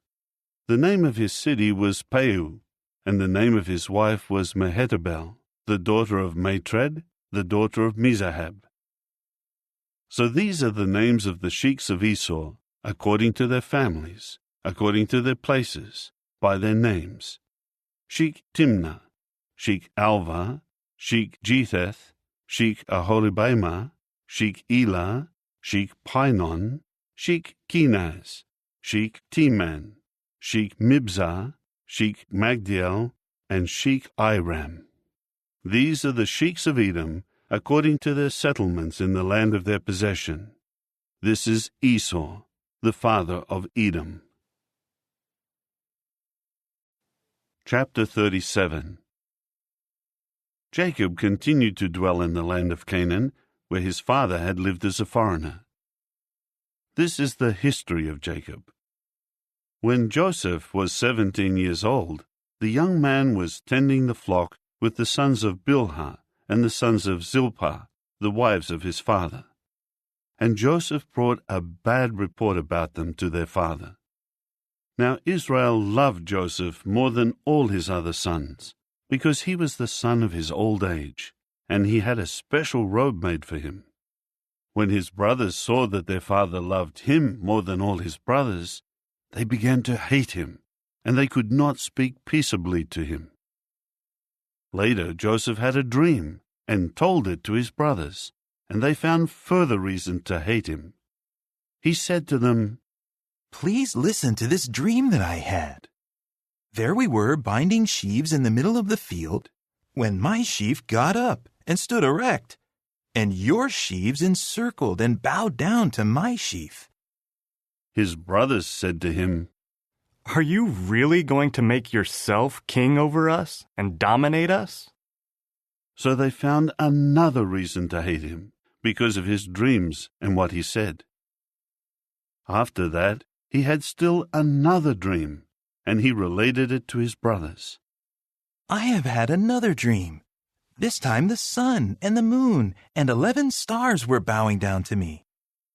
Then he related it to his father, as well as his brothers, and his father rebuked him and said to him, "What is the meaning of this dream of yours?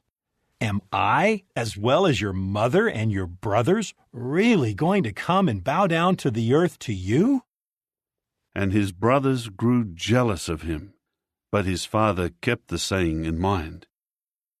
His brothers now went to pasture their father's flock near Shechem. Israel later said to Joseph, "Your brothers are tending flocks near Shechem, are they not? Come, and let me send you to them." At this he said to him, "I am ready." So he said to him, "Go, please, and see whether your brothers are well. See how the flock is, and bring word back to me." With that, he sent him away from the valley of Hebron, and he went on toward Shechem. Later, a man found him as he was wandering in a field. The man asked him, "What are you looking for?" To this he said, "I am looking for my brothers. Please tell me, where are they tending flocks?" The man continued, "They have pulled away from here, for I heard them saying, 'Let us go to Dothan.'" So Joseph went after his brothers, and found them at Dothan. Now they caught sight of him from a distance, and before he reached them, they began plotting against him to put him to death. So they said to one another, "Look, here comes that dreamer. Come now, let us kill him and pitch him into one of the water pits, and we will say that a vicious wild animal devoured him. Then let us see what will become of his dreams." When Reuben heard this, he tried to rescue him from them. So he said, "Let us not take his life." Reuben said to them, "Do not shed blood. Throw him into this water pit in the wilderness, but do not harm him." His purpose was to rescue him from them, in order to return him to his father. So as soon as Joseph came to his brothers, they stripped Joseph of his robe, the special robe that he wore, and they took him and threw him into the water pit. At the time the pit was empty. There was no water in it. Then they sat down to eat. When they looked up, there was a caravan of Ishmaelites coming from Gilead. Their camels were carrying labdanum gum, balsam, and resinous bark, and they were on their way down to Egypt. At this Judah said to his brothers, "What profit would there be if we killed our brother and covered over his blood? Come now, let us sell him to the Ishmaelites, and do not let our hand be upon him. After all, he is our brother, our flesh." So they listened to their brother. And when the Midianite merchants were passing by, they lifted Joseph up out of the water pit and sold him to the Ishmaelites for 20 pieces of silver. These men took Joseph into Egypt. Later, when Reuben returned to the water pit and saw that Joseph was not in the water pit, he ripped his garments apart. When he returned to his brothers, he exclaimed, "The child is gone, and what am I going to do?" So they took Joseph's robe and slaughtered a male goat and dipped the robe in the blood.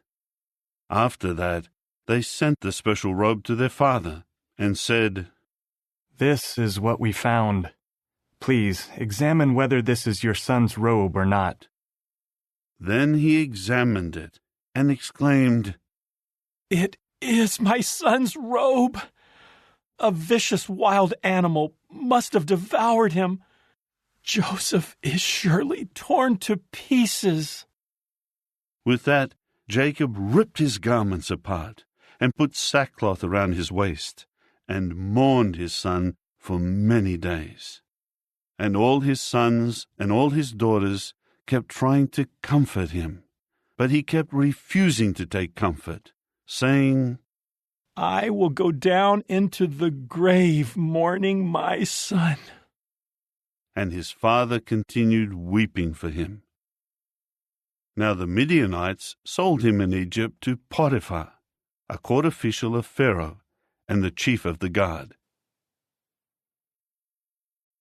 Chapter 38. About that time Judah left his brothers and pitched his tent near an Adullamite man named Hirah. There Judah saw the daughter of a certain Canaanite named Shua. So he took her and had relations with her, and she became pregnant. Later she bore a son, and he named him Again she became pregnant and bore a son, and named him Onan. Yet again she bore a son, and named him Shelah. He was in Achzib when she bore him. In time Judah took a wife for his firstborn, and her name was Tamar. But Judah's firstborn, was displeasing to Jehovah, so Jehovah put him to death. In view of that, Judah said to Onan, "Have relations with your brother's wife, and perform brother-in-law marriage with her, and raise up offspring for your brother." But Onan knew that the offspring would not be considered his. So when he did have relations with his brother's wife, he wasted his semen on the ground, so as not to give offspring to his brother. What he did was bad in the eyes of Jehovah, so he also put him to death. Judah said to Tamar, his daughter-in-law, "Dwell as a widow in the house of your father, until my son Shelah grows up." For he said to himself, "He too may die like his brothers." So Tamar went and stayed in her own father's house. Some time passed, and Judah's wife, the daughter of Shua, died. Judah kept the mourning period, and then he went to his sheep shearers in Timnah, with his companion Hira the Adullamite. Tamar was told, "Here your father-in-law is going up to Timnah to shear his sheep." With that, she removed her widow's clothing and veiled herself, and covered herself with a shawl, and sat down at the entrance of Enaim, which is on the road to Timnah, for she saw that Shelah had grown up, and yet she had not been given to him as a wife. When Judah caught sight of her, he at once took her for a prostitute, because she had covered her face. So he turned aside to her by the road, and said, "Allow me, please, to have relations with you." For he did not know that she was his daughter-in-law. However, she said, "What will you give me that you may have relations with me?" To this he said, "I will send a young goat from my herd." But she said, "Will you give a security until you send it?" He continued, "What security should I give you?" To which she said, "Your seal ring, and your cord, and your rod that is in your hand." Then he gave them to her, and had relations with her, and she became pregnant by him. After that she got up and went away, and removed her shawl, and clothed herself with her widow's clothing. And Judah sent the young goat by the hand of his companion the Adullamite, to get back the security from the hand of the woman, but he never found her. He inquired of the men of her place, saying, "Where is that temple prostitute in Enaim along the road?" But they said, "No temple prostitute has ever been in this place." Finally he returned to Judah and said, "I never found her, and besides, the men of the place said, 'No temple prostitute has ever been in this place.'" So Judah said, "Let her take them for herself, in order that we may not fall into contempt. At any rate, I have sent this young goat, but you never found her." However, about 3 months later, Judah was told, "Tamar, your daughter-in-law, has acted as a prostitute, and she is also pregnant by her prostitution." At that, Judah said, "Bring her out and let her be burned." As she was being brought out, she sent word to her father-in-law. "I am pregnant by the man to whom these belong." Then she added, "Please examine to whom these belong, the seal ring and the cord and the rod." Then Judah examined them and said, "She is more righteous than I am, because I did not give her to Shelah my son." And he had no further sexual relations with her after that. When the time came for her to give birth, there were twins in her womb. As she was giving birth, one put out his hand, and the midwife immediately took a scarlet thread and tied it around his hand, saying, "This one came out first."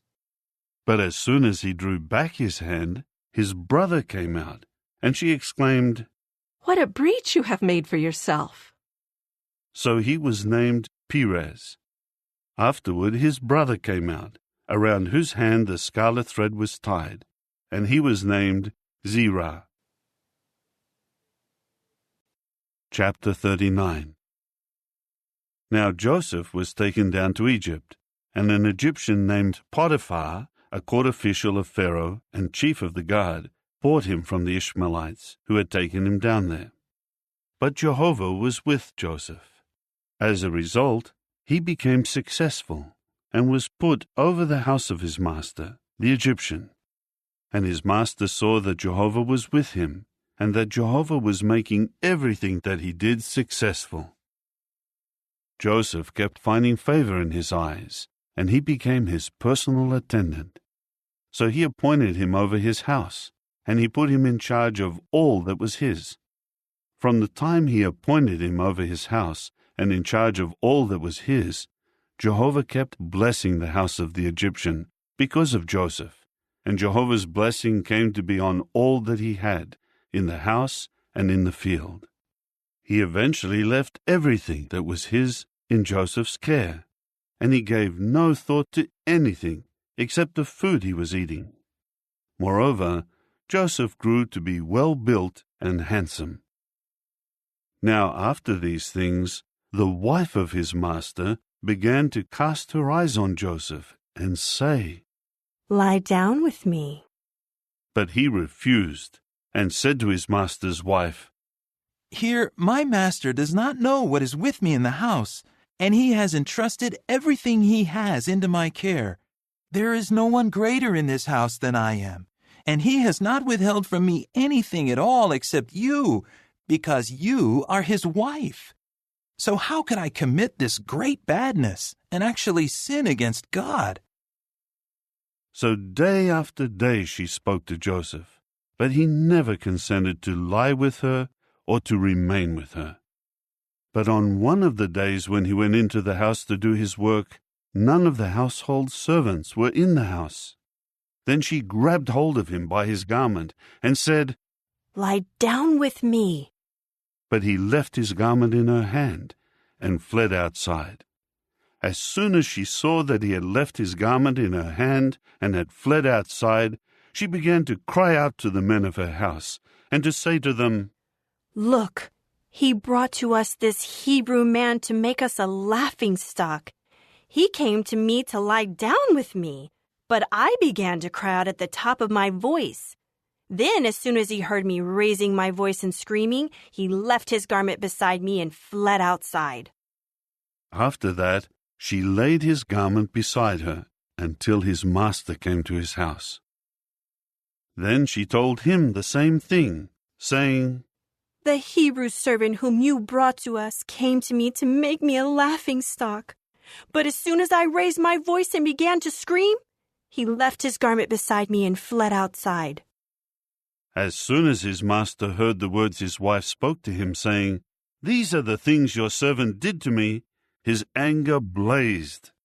So Joseph's master took him and gave him over to the prison, the place where the prisoners of the king were kept under arrest, and he remained there in the prison. But Jehovah continued with Joseph and kept showing loyal love to him and granting him favor in the eyes of the chief officer of the prison. So the chief officer of the prison put Joseph in charge of all the prisoners in the prison, and everything that they were doing there, he was the one having it done.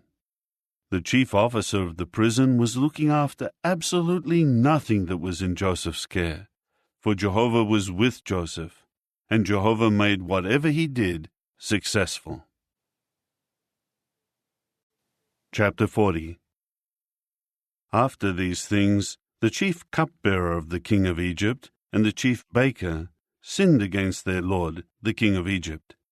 So Pharaoh grew indignant at his two officers, the chief cupbearer and the chief baker, and he committed them to the jail of the house of the chief of the guard, to the place where Joseph was a prisoner.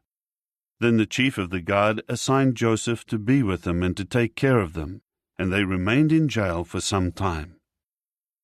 The cupbearer and the baker of the king of Egypt, who were confined in the prison, each had a dream on the same night, and each dream had its own interpretation. The next morning, when Joseph came in and saw them, they looked dejected.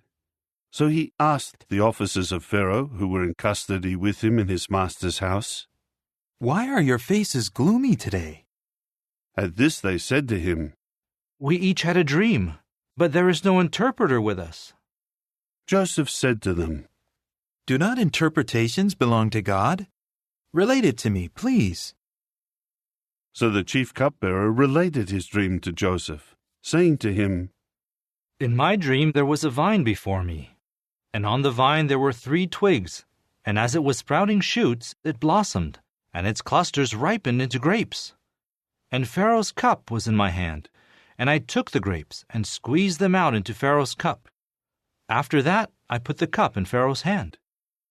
Then Joseph said to him, "This is its interpretation. The 3 twigs are 3 days. 3 days from now, Pharaoh will bring you out, restoring you to your office, and you will put Pharaoh's cup into his hand as you did before when you were his cupbearer. Nevertheless, you must remember me when things go well with you. Please, show me loyal love and mention me to Pharaoh in order to get me out of this place. I was, in fact, kidnapped from the land of the Hebrews, and I have not done anything here for which they should put me in prison." When the chief baker saw that Joseph had interpreted something good, he said to him, "I too was in my dream, and there were 3 baskets of white bread on my head. And in the top basket there were all sorts of baked goods for Pharaoh, and there were birds eating them out of the basket on top of my head." Then Joseph answered, "This is its interpretation. The 3 baskets are 3 days. 3 days from now, Pharaoh will behead you and will hang you on a stake, and the birds will eat your flesh from you." Now the 3rd day was Pharaoh's birthday, and he made a feast for all his servants. And he brought out both the chief cupbearer and the chief baker in the presence of his servants. And he returned the chief cupbearer to his post of cupbearer, and he continued to hand the cup to Pharaoh. But he hanged the chief baker, just as Joseph had interpreted to them. However, the chief cupbearer did not remember Joseph. He kept forgetting him. Chapter 41. At the end of 2 full years, Pharaoh dreamed that he was standing by the Nile River, and there, coming up from the river, were 7 fine-looking fat cows, and they were feeding on the Nile grass. There were 7 other cows that looked ugly and thin, coming up after them from the Nile, and they stood alongside the fat cows by the bank of the Nile. Then the ugly, thin cows began to eat up the 7 fine-looking fat cows. At this, Pharaoh woke up. Then he went back to sleep and had a second dream. There were 7 ears of grain coming up on one stalk, full and choice. And growing up after them were 7 ears of grain that were thin and scorched by the east wind. And the thin ears of grain began to swallow up the 7 full and choice ears of grain. At this Pharaoh woke up and realized that it was a dream. But in the morning his spirit became agitated. So he sent for all the magic-practicing priests of Egypt and all her wise men. Pharaoh related his dreams to them, but there was no one who could interpret them for Pharaoh. At that the chief cupbearer spoke with Pharaoh, saying, "I am confessing my sins today. Pharaoh was indignant at his servants, so he committed me to the jail of the house of the chief of the guard, both me and the chief baker. After that we each had a dream on the same night.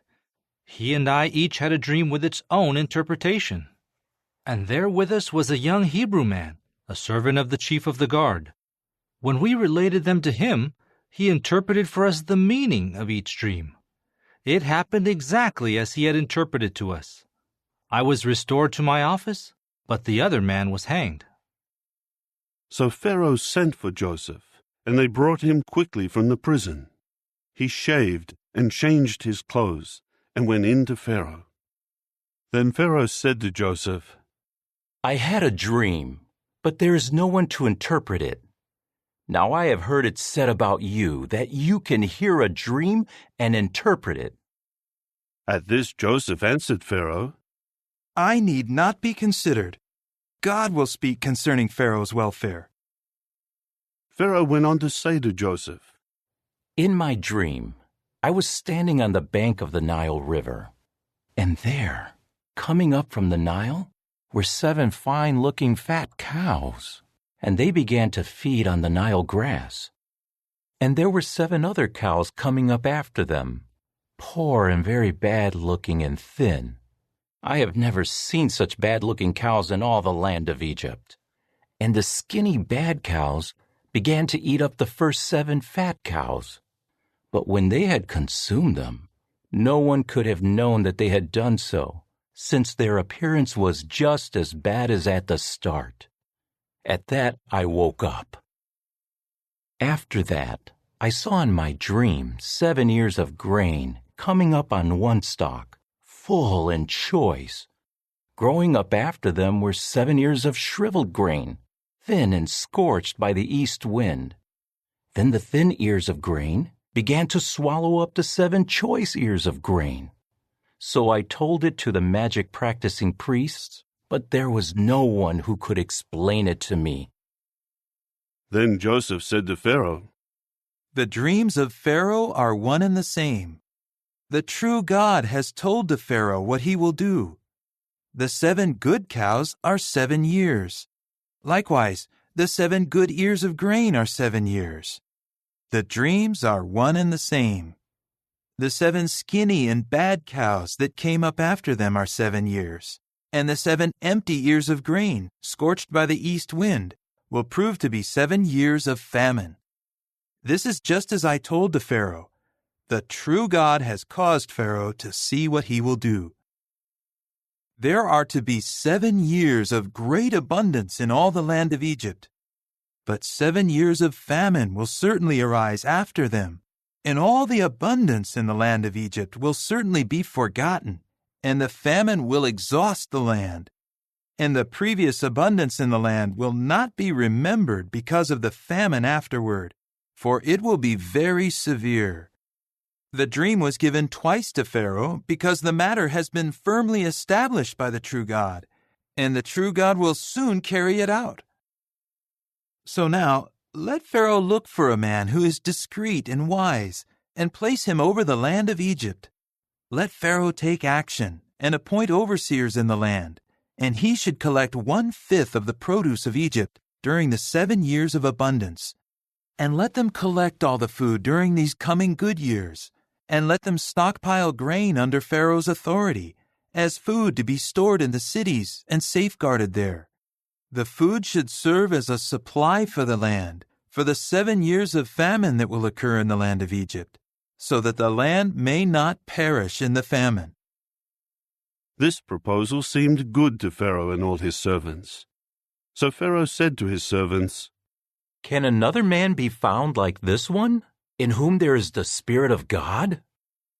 Pharaoh then said to Joseph, "Since God has caused you to know all of this, there is no one as discreet and wise as you. You will personally be over my house, and all my people will obey you implicitly. Only in my role as king will I be greater than you." And Pharaoh added to Joseph, "See, I am putting you over all the land of Egypt." Then Pharaoh removed his signet ring from his own hand and put it on Joseph's hand, and clothed him with garments of fine linen, and placed a necklace of gold around his neck. Moreover, he had him ride in the 2nd chariot of honor that he had, and they would call out ahead of him, "Avrek." Thus he put him over all the land of Egypt. Pharaoh further said to Joseph, "I am Pharaoh, but without your authorization, no man may do a single thing in all the land of Egypt." After that, Pharaoh gave Joseph the name Zaphenath-Paneah, and gave him Asenath, the daughter of Potipharah, the priest of On, as a wife. And Joseph began to oversee the land of Egypt. Joseph was 30 years old when he stood before Pharaoh, king of Egypt. Then Joseph went out from before Pharaoh, and traveled throughout all the land of Egypt. And during the 7 years of abundance, the land went on producing plentifully. And he kept collecting all the food of the 7 years from the land of Egypt, and he would stockpile the food in the cities. In each city he would store the food from the fields around it. Joseph continued stockpiling grain in very great quantity, like the sand of the sea, until finally they gave up measuring it, because it could not be measured. Before the year of the famine arrived, 2 sons were born to Joseph, whom Asenath, the daughter of Potipharah, the priest of On, bore to him. Joseph named the firstborn Manasseh, for he said, "God has made me forget all my trouble and all the house of my father." And he named the second one Ephraim, for he said, "God has made me fruitful in the land of my affliction." Then the 7 years of abundance in the land of Egypt ended, and the 7 years of famine began, just as Joseph had said. The famine developed in all the lands, but in all the land of Egypt there was bread. Eventually, all the land of Egypt suffered from the famine, and the people began to cry to Pharaoh for bread. Then Pharaoh said to all the Egyptians, "Go to Joseph and do whatever he tells you." The famine continued over all the surface of the earth. Then Joseph began to open up all the granaries that were among them, and to sell to the Egyptians, as the famine had a strong grip on the land of Egypt. Moreover, people of all the earth came to Egypt to buy from Joseph, because the famine had a strong grip on all the earth. Chapter 42. When Jacob learned that there was grain in Egypt, he said to his sons, "Why do you just keep looking at one another?" He added, "I have heard that there is grain in Egypt. Go down there and buy some for us, so that we may stay alive and not die." So 10 of Joseph's brothers went down to buy grain from Egypt. But Jacob did not send Benjamin, Joseph's brother, with his other brothers. For he said, "Perhaps a fatal accident may befall him." So Israel's sons came along with the others who were coming to buy, because the famine had extended to the land of Canaan. Joseph was the man in authority over the land, and he was the one who sold grain to all the people of the earth. So Joseph's brothers came and bowed low to him with their faces to the ground. When Joseph saw his brothers, he immediately recognized them, but he concealed his identity from them. So he spoke harshly with them and said, "Where have you come from?"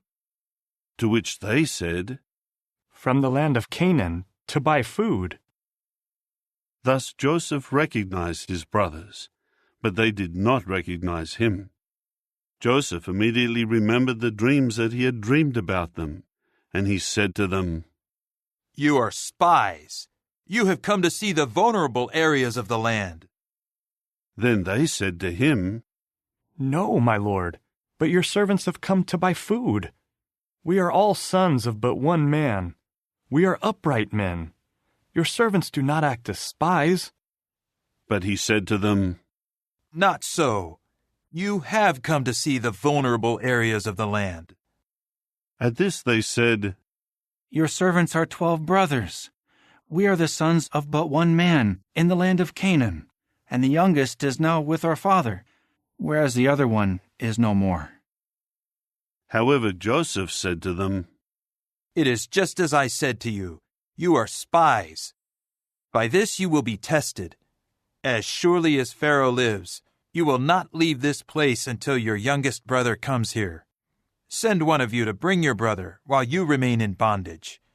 In this way, your words may be tested out to see if you are telling the truth.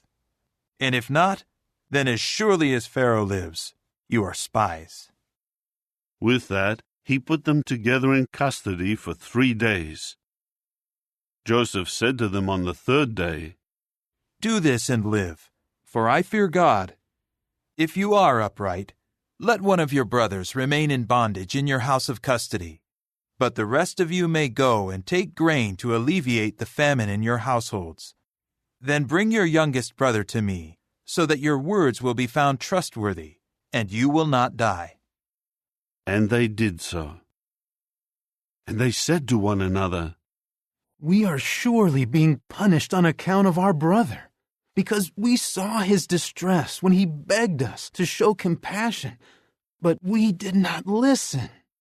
That is why this distress has come upon us." Then Reuben answered them, "Did I not say to you, do not sin against the child? But you would not listen. Now his blood is certainly being asked back." But they did not know that Joseph understood, for there was an interpreter between them. So he turned away from them and began to weep.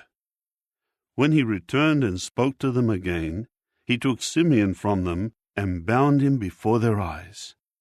Joseph then gave the command to fill up their bags with grain, and to return each man's money to his own sack, and to give them provisions for the journey. This was done for them. So they loaded their grain on their donkeys and left from there. When one of them opened his sack to give fodder to his donkey at the lodging place, he saw his money there in the mouth of his bag. At that he said to his brothers, "My money has been returned, and now here it is in my bag."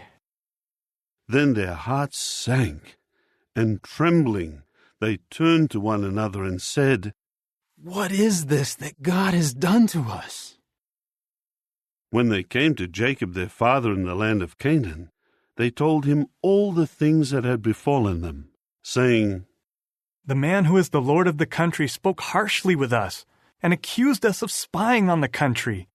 But we said to him, 'We are upright men. We are not spies.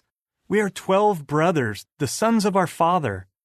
One is no more, and the youngest is now with our father in the land of Canaan.' But the man who is the lord of the country said to us, 'By this I will know that you are upright. Leave one of your brothers with me. Then take something to alleviate the famine in your households and go. And bring your youngest brother to me, so that I may know that you are not spies but upright men. I will then give your brother back to you, and you may carry on trade in the land.'" As they were emptying their sacks, here was each one's bag of money in his sack. When they and their fathers saw their bags of money, they became afraid. Jacob their father exclaimed to them, "It is I you have bereaved. Joseph is no more, and Simeon is no more, and you are going to take Benjamin. It is upon me that all these things have come."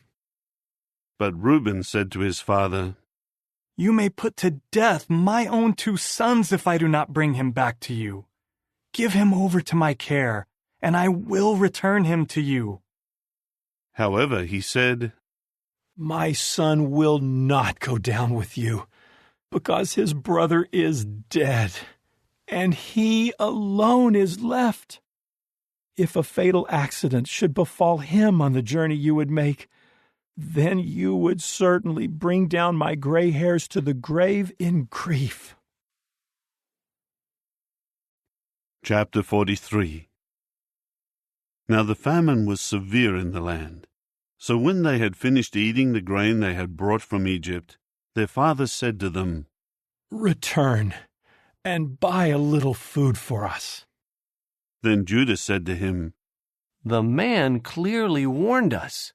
You must not see my face again unless your brother is with you. If you send our brother with us, we will go down and buy food for you. But if you do not send him, we will not go down.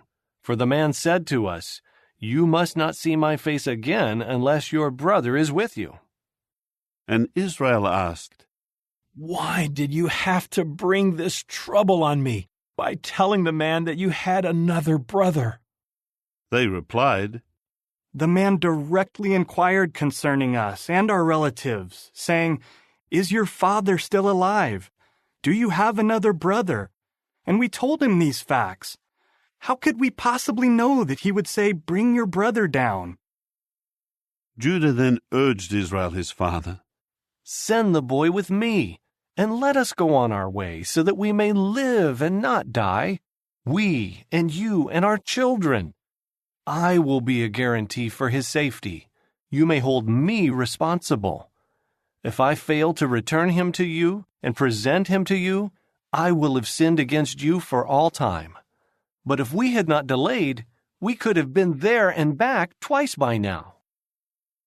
So Israel their father said to them, "If it must be so, then do this. Take the finest products of the land in your bags and carry them down to the man as a gift. A little balsam, a little honey, labdanum, resinous bark, pistachio nuts, and almonds.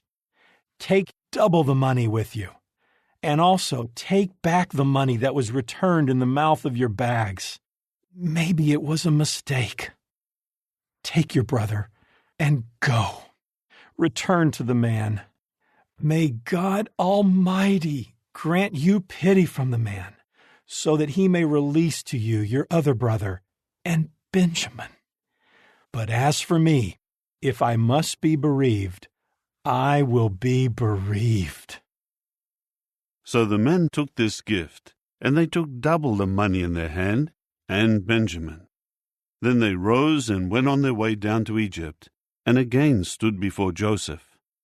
When Joseph saw Benjamin with them, he at once said to the man who was over his house, "Take the men to the house, and slaughter animals and prepare the meal, for the men are to eat with me at noon." Immediately the man did just as Joseph had said, and he took them to Joseph's house. But the men became afraid when they were taken to Joseph's house, and they began to say, "It is because of the money that was returned in our bags the last time that we are being brought here. Now they will attack us and make us slaves and take our donkeys." So they approached the man who was over Joseph's house and spoke to him at the entrance of the house. They said, "Pardon us, my lord. We did come down the first time to buy food.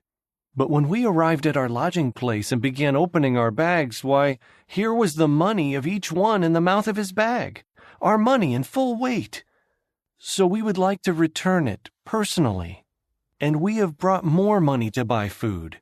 We do not know who placed our money in our bags." Then he said, "It is all right. Do not be afraid. Your God and the God of your father put treasure in your bags. Your money came first to me." After that, he brought out Simeon to them. Then the man brought them into Joseph's house, and gave them water for washing their feet, and he gave fodder for their donkeys. And they prepared the gift for Joseph's coming at noon, for they had heard that they were going to eat a meal there. When Joseph went into the house, they brought their gift to him into the house, and prostrated themselves to him to the ground. After this, he inquired about their welfare, and said, "How is your aged father of whom you have spoken? Is he still alive?" To this they said, "Your servant our father is well. He is still alive." Then they bowed down and prostrated themselves. When he looked up and saw Benjamin his brother, the son of his mother, he said, "Is this your brother, the youngest one of whom you have spoken to me?" He added, "May God show you his favor, my son." Joseph then hurried out, because he was overcome with emotion for his brother, and he looked for a place to weep. So he went into a private room and gave way to tears there. After that, he washed his face and went out, now in control of himself. And he said, "Serve the meal." They served him by himself, and them by themselves, and the Egyptians with him ate by themselves. For the Egyptians could not eat a meal with the Hebrews, because that is a detestable thing to the Egyptians. The brothers were seated before him, the firstborn according to his right as firstborn, and the youngest according to his youth. And they kept looking at one another in amazement. He kept sending portions of food from his table to theirs, but he increased Benjamin's portion 5 times the size of the portions of all the others. So they continued banqueting and drinking with him to the full. Chapter 44. Later he commanded the man who was over his house, "Fill the bags of the men with as much food as they can carry, and place the money of each one in the mouth of his bag. But you must place my cup, the silver cup, in the mouth of the bag of the youngest, along with the money for his grain." So he did as Joseph had instructed. In the morning, when it had become light, the men were sent away with their donkeys. They had not gone far from the city, when Joseph said to the man who was over his house, "Get up, chase after the men. When you overtake them, say to them, 'Why have you repaid bad for good? Is not this what my master drinks from, and uses to read omens expertly? It is a wicked thing you have done.'" So he overtook them, and spoke these words to them. But they said to him, "Why does my lord say such a thing? It is unthinkable that your servants would do anything like this. Why, the money that we found in the mouth of our bags, we brought back to you from the land of Canaan. How then could we steal silver or gold from the house of your master? If it is found with one of your slaves, let him die, and the rest of us will also become slaves to my master." So he said, "Let it be as you say. The one with whom it is found will become my slave, but the rest of you will be innocent." With that, each one quickly lowered his bag to the ground and opened it. He searched carefully, starting with the oldest and finishing with the youngest. Finally, the cup was found in Benjamin's bag. Then they ripped their garments apart, and each of them lifted his load back onto his donkey and returned to the city. When Judah and his brothers went into Joseph's house, he was still there, and they fell to the ground before him. Joseph said to them, "What is this deed that you have done? Did you not know that a man like me can expertly read omens?" At this Judah replied, "What can we say to my master? What can we speak? And how can we prove ourselves righteous? The true God has found out the error of your slaves. We are now slaves to my master, both we and the one in whose hand the cup was found." However, he said, "It is unthinkable for me to do this. The man in whose hand the cup was found is the one who will become a slave to me. As for the rest of you, go up in peace to your father." Judah now approached him and said, "I beg you, my master, please let your slave speak a word in my master's ears, and do not become angry with your slave, for you are like Pharaoh himself." My master asked his slaves, "Do you have a father or a brother?" So we said to my master, "We do have an aged father and a child of his old age, the youngest. But his brother is dead, so he is the only remaining son of his mother, and his father loves him." After that you said to your slaves, "Bring him down to me so that I may see him." But we said to my master, "The boy is not able to leave his father. If he did leave him, his father would certainly die." Then you said to your slaves, "Unless your youngest brother comes down with you, you may not see my face any more." So we went up to your slave, my father, and told him the words of my master. Later our father said, "Return and buy a little food for us." But we said, "We are not able to go down. If our youngest brother is with us, we will go down, for we cannot see the man's face unless our youngest brother is with us." Then your slave, my father, said to us, "You well know that my wife bore but 2 sons to me, but one of them left me." And I said, "He must surely have been torn to pieces, and I have not seen him until now. If you were to take this one also out of my sight, and a fatal accident were to befall him, you would certainly bring down my gray hairs to the grave with calamity. And now, if I return to your slave my father without the boy along with us, since his own life is bound up with this one's life, then as soon as he sees that the boy is not there, he will die, and your slaves will indeed bring down the gray hairs of your slave our father to the grave in grief. Your slave gave a guarantee to my father for the boy, saying, 'If I fail to bring him back to you, then I will have sinned against my father forever.' So now, please, let your slave stay instead of the boy as my master's slave, in order that the boy may return with his brothers. How can I return to my father without the boy along with me? I could not bear looking on when this calamity befalls my father." Chapter 45. At this, Joseph could no longer control himself before all his attendants. So he cried out, "Have everyone leave me." No one else stayed with him, while Joseph made himself known to his brothers. Then he began to weep so loudly that the Egyptians heard it, and Pharaoh's house heard it. Finally Joseph said to his brothers, "I am Joseph. Is my father still alive?"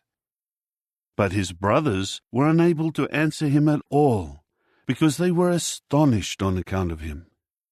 So Joseph said to his brothers, "Come close to me, please." With that, they came close to him. Then he said, "I am Joseph, your brother, whom you sold into Egypt. But now do not be upset, and do not reproach one another because you sold me here, because God has sent me ahead of you for the preservation of life.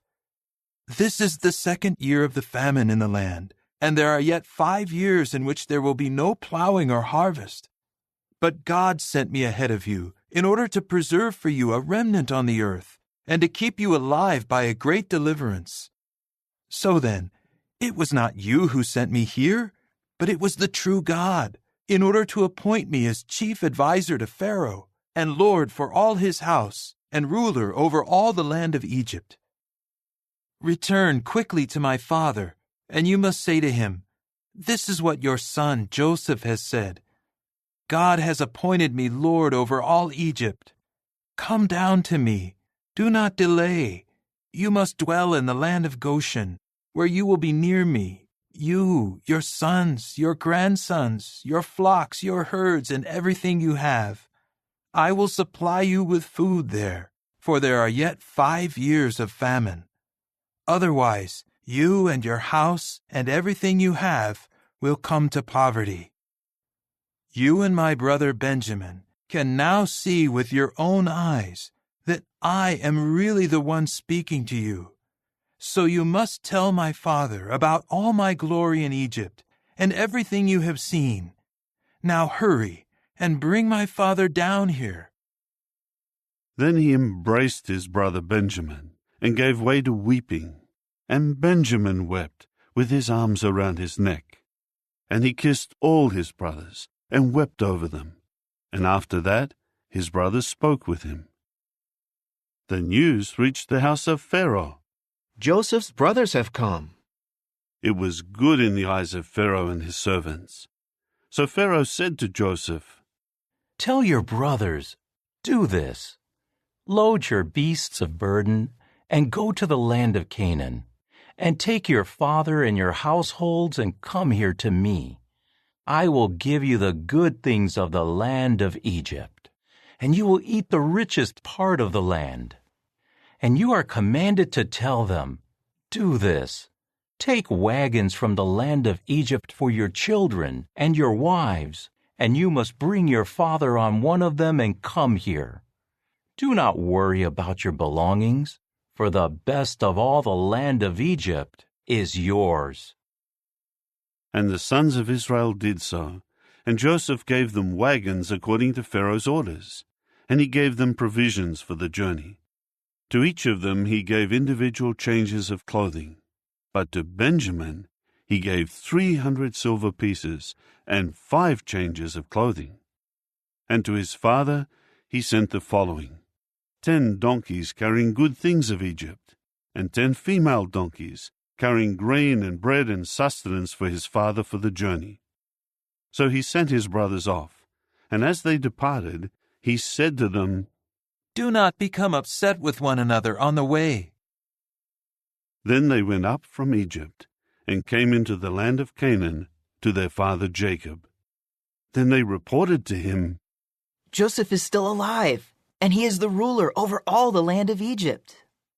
But his heart grew numb, because he did not believe them.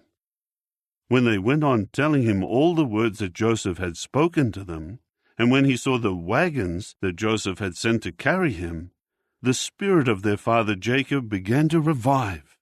Israel exclaimed, "It is enough! My son Joseph is still alive! I must go and see him before I die." Chapter 46. So Israel took all that he had and departed. When he arrived at Beersheba, he offered sacrifices to the God of his father Isaac.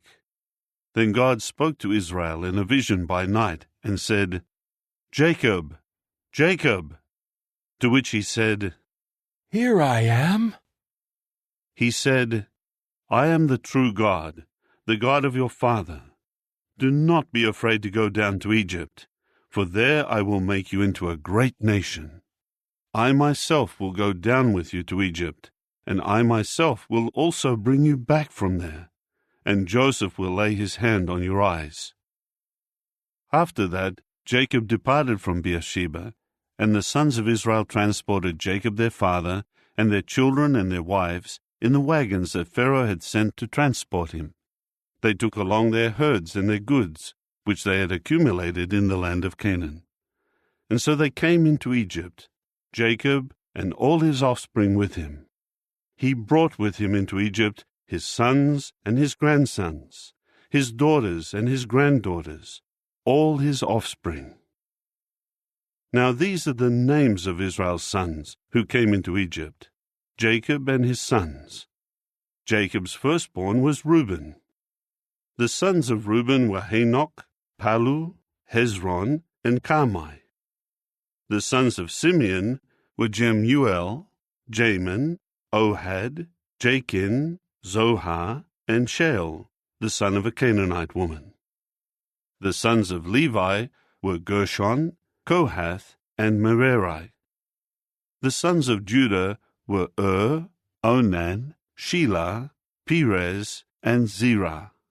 However, and Onan died in the land of Canaan. The sons of Perez came to be Hezron and Hamul. The sons of Issachar were Tola, Puvah, Yob, and Shimron. The sons of Zebulun were Sered, Elon, and Jaliel. These are the sons of Leah, whom she bore to Jacob in Paddan Aram, together with his daughter Dinah.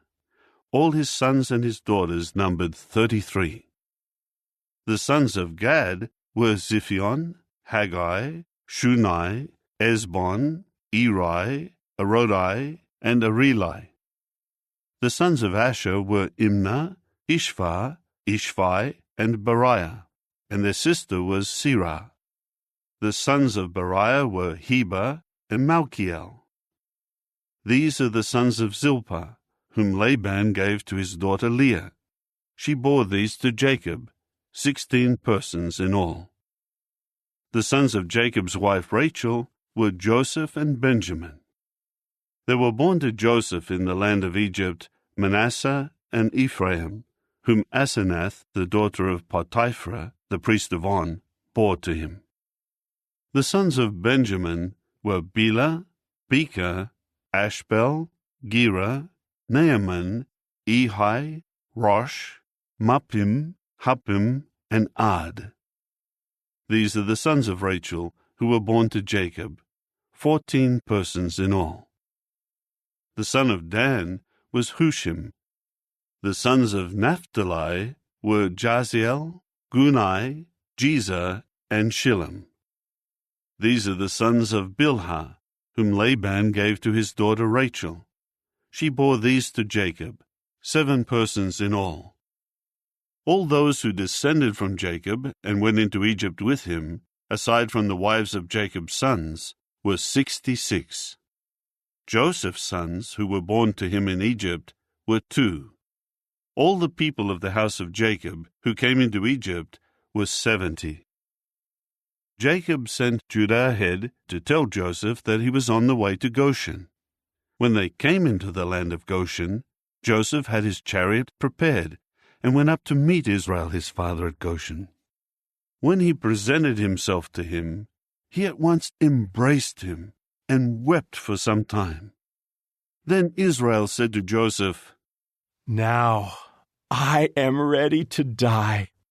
I have seen your face and know that you are still alive."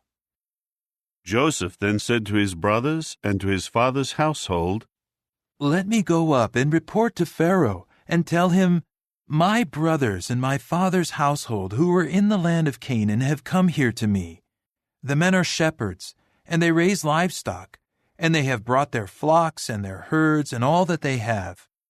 When Pharaoh calls you and asks, "What is your occupation?" you must say, "Your servants have raised livestock from our youth until now, both we and our forefathers. so that you may dwell in the land of Goshen.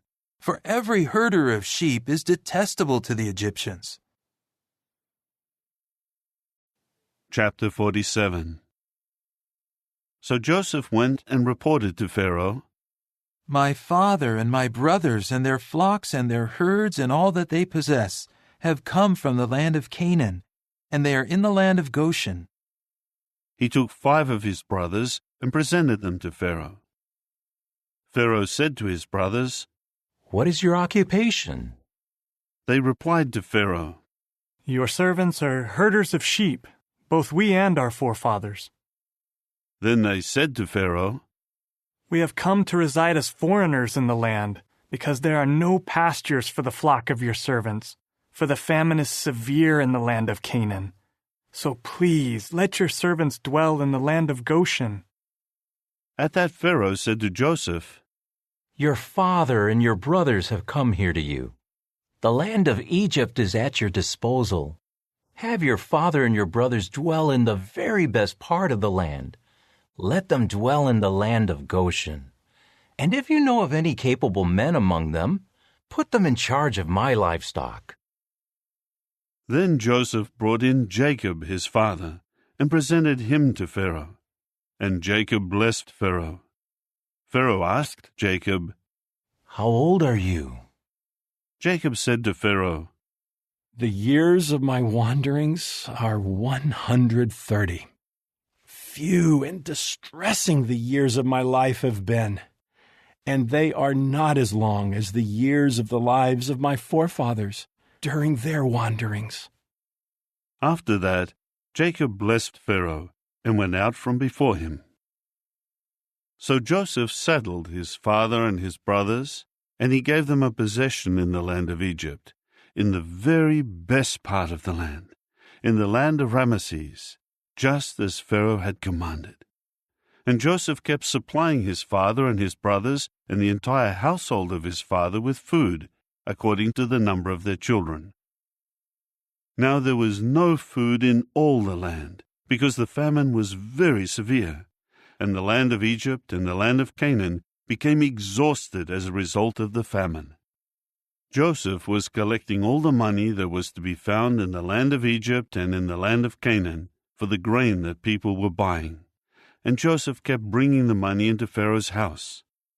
In time the money from the land of Egypt and the land of Canaan was spent, and all the Egyptians began coming to Joseph, saying, Give us food. Why should we die before your very eyes because our money has run out? Then Joseph said, If your money has run out, hand over your livestock, and I will give you food in exchange for your livestock.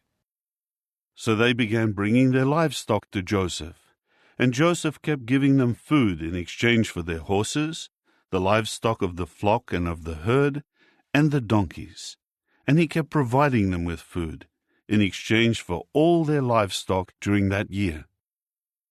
When that year came to its close, they began coming to him the next year and saying, We will not hide from my lord that the money and the stock of domestic animals have already been given to my lord. We have nothing left for my lord but our bodies and our land. Why should we die before your eyes, both we and our land? Buy us and our land in exchange for food, and we together with our land will become slaves to Pharaoh. Give us seed so that we may live and not die, and that our land may not become desolate. Joseph then bought all the land of the Egyptians for Pharaoh, because every Egyptian sold his field, for the famine was very severe, and the land became Pharaoh's. Then he moved the people into cities, from one end of the territory of Egypt to its other end. Only the land of the priests he did not buy, because the rations for the priests were from Pharaoh, and they lived on their rations that Pharaoh gave them. That is why they did not sell their land. Then Joseph said to the people, See, I have today bought you and your land for Pharaoh. Here is seed for you, and you must sow the land with it. When it produces, give 1/5 to Pharaoh, but 4 parts will be yours, as seed for the field, and as food for you and for those in your houses and for your children to eat. So they said, "You have preserved our lives. Let us find favor in the eyes of my lord, and we will become slaves to Pharaoh." Then Joseph made it a decree, which is valid until today over the land of Egypt, that a fifth belongs to Pharaoh. It was only the land of the priests that did not become Pharaoh's. Israel continued to dwell in the land of Egypt, in the land of Goshen, and they settled in it, and were fruitful and increased greatly. And Jacob lived on in the land of Egypt for 17 years, so that the days of Jacob's life came to be 147 years. The time was approaching for Israel to die, so he called his son Joseph and said, "If now I have found favor in your eyes, place your hand, please, under my thigh, and show loyal love and faithfulness to me. Please do not bury me in Egypt. When I die, you must carry me out of Egypt and bury me in the grave of my forefathers." Accordingly, he said, "I will do just as you say." Then he said, "Swear to me." So he swore to him. At that Israel bowed down at the head of his bed. Chapter 48. After these things, Joseph was told, "Look, your father is getting weak." At that, he took his 2 sons Manasseh and Ephraim with him. Then Jacob was told, "Here, your son Joseph has come to you." So Israel gathered his strength and sat up on his bed. And Jacob said to Joseph, God Almighty appeared to me at Luz, in the land of Canaan, and blessed me. And he said to me, I am making you fruitful, and I will make you many, and I will transform you into a congregation of peoples, and I will give this land to your offspring after you as a lasting possession. Now, your 2 sons, who were born to you in the land of Egypt, before I came to you in Egypt, are mine. Ephraim and Manasseh will become mine, just as Reuben and Simeon are mine. But the children born to you after them will become yours. They will be called by the name of their brothers in their inheritance. As for me, when I was coming from Paddan, Rachel died alongside me in the land of Canaan, while there was yet a good stretch of land before coming to Ephrath. So I buried her there on the way to Ephrath, that is, Bethlehem. Then Israel saw Joseph's sons and asked, Who are these? So Joseph said to his father, They are my sons, whom God has given me in this place. At this he said, Bring them to me, please, so that I may bless them. Now the eyes of Israel were failing from age, and he was unable to see. So Joseph brought them close to him, and he kissed them and embraced them. Israel said to Joseph, I never imagined I would see your face, but here God has also let me see your offspring. Joseph then removed them from Israel's knees, and he bowed down with his face to the ground. Joseph now took the 2 of them, Ephraim with his right hand to Israel's left, and Manasseh with his left hand to Israel's right, and brought them close to him. However, Israel put out his right hand and placed it on Ephraim's head, although he was the younger, and he placed his left hand on Manasseh's head. He purposely laid his hands this way, since Manasseh was the firstborn. Then he blessed Joseph and said, The true God, before whom my fathers Abraham and Isaac walked, the true God who has been shepherding me during all my life until this day, the angel who has been recovering me from all calamity. Bless the boys. Let my name be called upon them, and the name of my fathers, Abraham and Isaac. Let them increase to a multitude in the earth. When Joseph saw that his father kept his right hand placed on Ephraim's head, it was displeasing to him. So he tried to take hold of his father's hand to move it from Ephraim's head to Manasseh's head. Joseph said to his father, "Not so, my father, because this is the firstborn. Put your right hand on his head." But his father kept refusing and said, I know it, my son. I know it. He too will become a people, and he too will become great. Nevertheless, his younger brother will become greater than he will, and his offspring will become the full equivalent of nations. So he continued to bless them on that day, saying, Let Israel mention you when they pronounce blessings, saying, May God make you like Ephraim and like Manasseh. Thus he kept putting Ephraim before Manasseh. Then Israel said to Joseph, Look, I am dying, but God will certainly continue with you and return you to the land of your forefathers.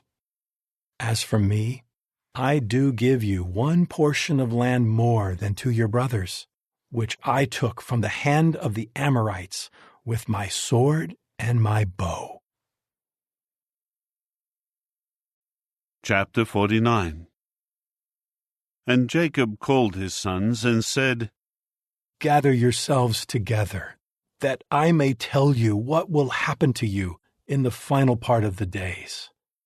Assemble yourselves and listen, you sons of Jacob. Yes, listen to Israel your father.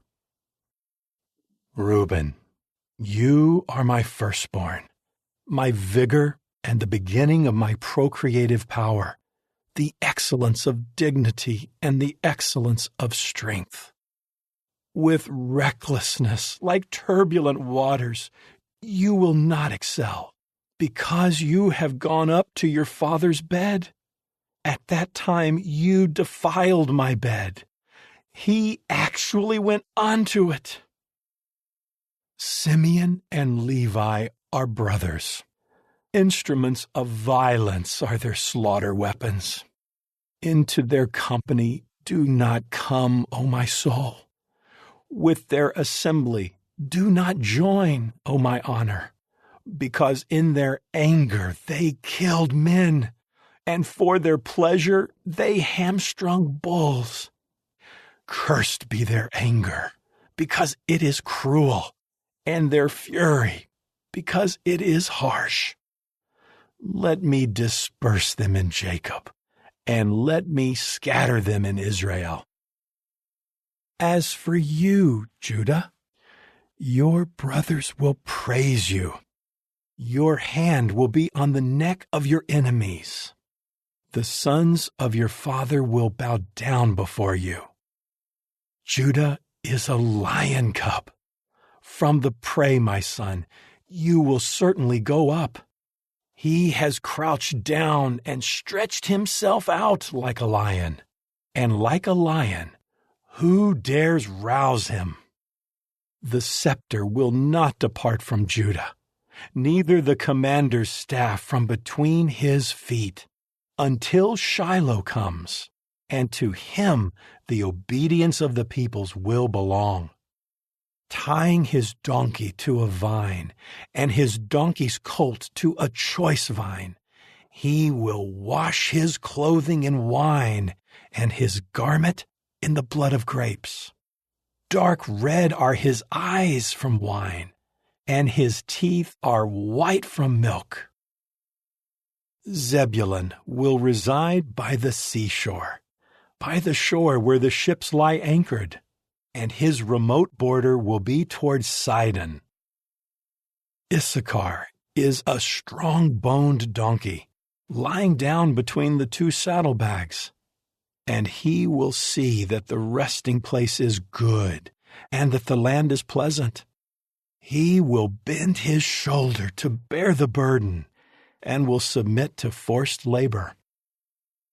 Dan will judge his people as one of the tribes of Israel. Let Dan be a serpent by the roadside, a horned snake beside the path, that bites the heels of the horse, so that its rider falls backward. I will wait for salvation from you, O Jehovah. As for Gad, a marauder band will raid him, but he will raid at their heels. Asher's bread will be abundant, and he will provide food fit for a king. Naphtali is a slender doe. He is speaking words of elegance. Joseph is the offshoot of a fruitful tree by a spring, whose branches extend over the wall. But the archers kept harassing him and shot at him and kept harboring animosity against him. And yet his bow remained in place, and his hands stayed strong and agile. This was from the hands of the powerful one of Jacob, from the shepherd, the stone of Israel. He is from the God of your father, and he will help you. And he is with the Almighty, and he will bless you with the blessings of the heavens above, with the blessings of the deep below, with the blessings of the breasts and womb. The blessings of your father will be superior to the blessings of the eternal mountains, to the desirable things of the enduring hills. They will continue upon the head of Joseph, upon the crown of the head of the one singled out from his brothers. Benjamin will keep on tearing like a wolf. In the morning he will eat the prey, and in the evening he will divide spoil.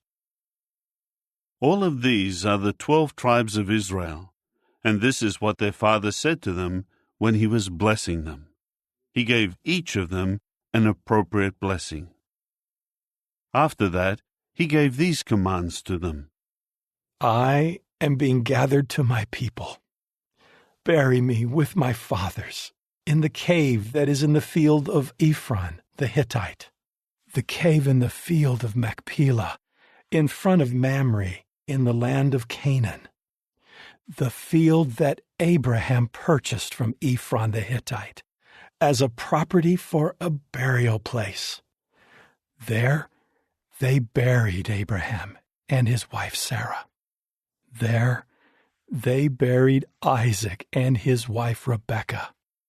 And there I buried Leah. The field and the cave that is in it were purchased from the sons of Heth. Thus Jacob finished giving these instructions to his sons. Then he drew his feet up onto the bed and breathed his last and was gathered to his people. Chapter 50. Joseph then threw himself on his father and wept over him and kissed him. After that, Joseph commanded his servants, the physicians, to embalm his father. So the physicians embalmed Israel, and they took the full 40 days for him, for this is the full period for the embalming, and the Egyptians continued to shed tears for him 70 days. When the days of mourning for him passed, Joseph spoke to Pharaoh's court, saying, "If I have found favor in your eyes, give this message to Pharaoh. My father made me swear, saying, 'Look, I am dying. You are to bury me in my burial place, which I have excavated in the land of Canaan. Please, let me go up and bury my father, after which I will return." Pharaoh replied, "Go and bury your father, just as he made you swear." So Joseph went up to bury his father, and all of Pharaoh's servants went with him, the elders of his court, and all the elders of the land of Egypt, and all of Joseph's household, and his brothers, and the household of his father. Only their little children and their flocks and their herds they left in the land of Goshen. Chariots and horsemen also went up with him, and the camp was very numerous. Then they came to the threshing floor of Atad, which is in the region of the Jordan, and there they carried on a very great and bitter mourning, and he kept mourning for his father 7 days. The inhabitants of the land, the Canaanites, saw them mourning at the threshing floor of Atad, and they exclaimed, "This is a great mourning for the Egyptians." That is why it was named Abel Mizraim, which is in the region of the Jordan. So his sons did for him exactly as he had instructed them. His sons carried him into the land of Canaan, and buried him in the cave of the field of Machpelah, the field in front of Mamre, that Abraham had purchased from Ephron the Hittite, as property for a burial place. After he buried his father, Joseph returned to Egypt with his brothers, and all those who had gone with him to bury his father. When Joseph's brothers saw that their father was dead, they said, "It may be that Joseph is harboring animosity against us, and that he will repay us for all the evil that we did to him." So they sent a message to Joseph in these words, "Your father gave this command before his death. This is what you are to say to Joseph.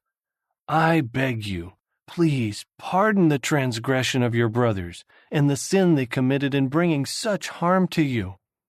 Now, please pardon the transgression of the servants of your father's God." And Joseph wept when they spoke to him. Then his brothers also came and fell down before him and said, "Here we are as slaves to you." Joseph said to them, "Do not be afraid. Am I in the place of God? Although you meant to harm me, God intended it to turn out well and to preserve many people alive, as he is doing today. So now do not be afraid. I will keep supplying you and your little children with food." Thus he comforted them and spoke reassuringly to them. And Joseph continued to dwell in Egypt, he and the household of his father, and Joseph lived for 110 years. Joseph saw the 3rd generation of Ephraim's sons, also the sons of Machir, Manasseh's son. They were born upon Joseph's knees. At length Joseph said to his brothers, "I am dying, but God will without fail turn his attention to you, and he will certainly bring you up out of this land, to the land about which he swore, to Abraham, to Isaac, and to Jacob." So Joseph made the sons of Israel swear, saying, "God will without fail turn his attention to you. You must take my bones up out of here." And Joseph died at the age of 110, and they had him embalmed, and he was put in a coffin in Egypt.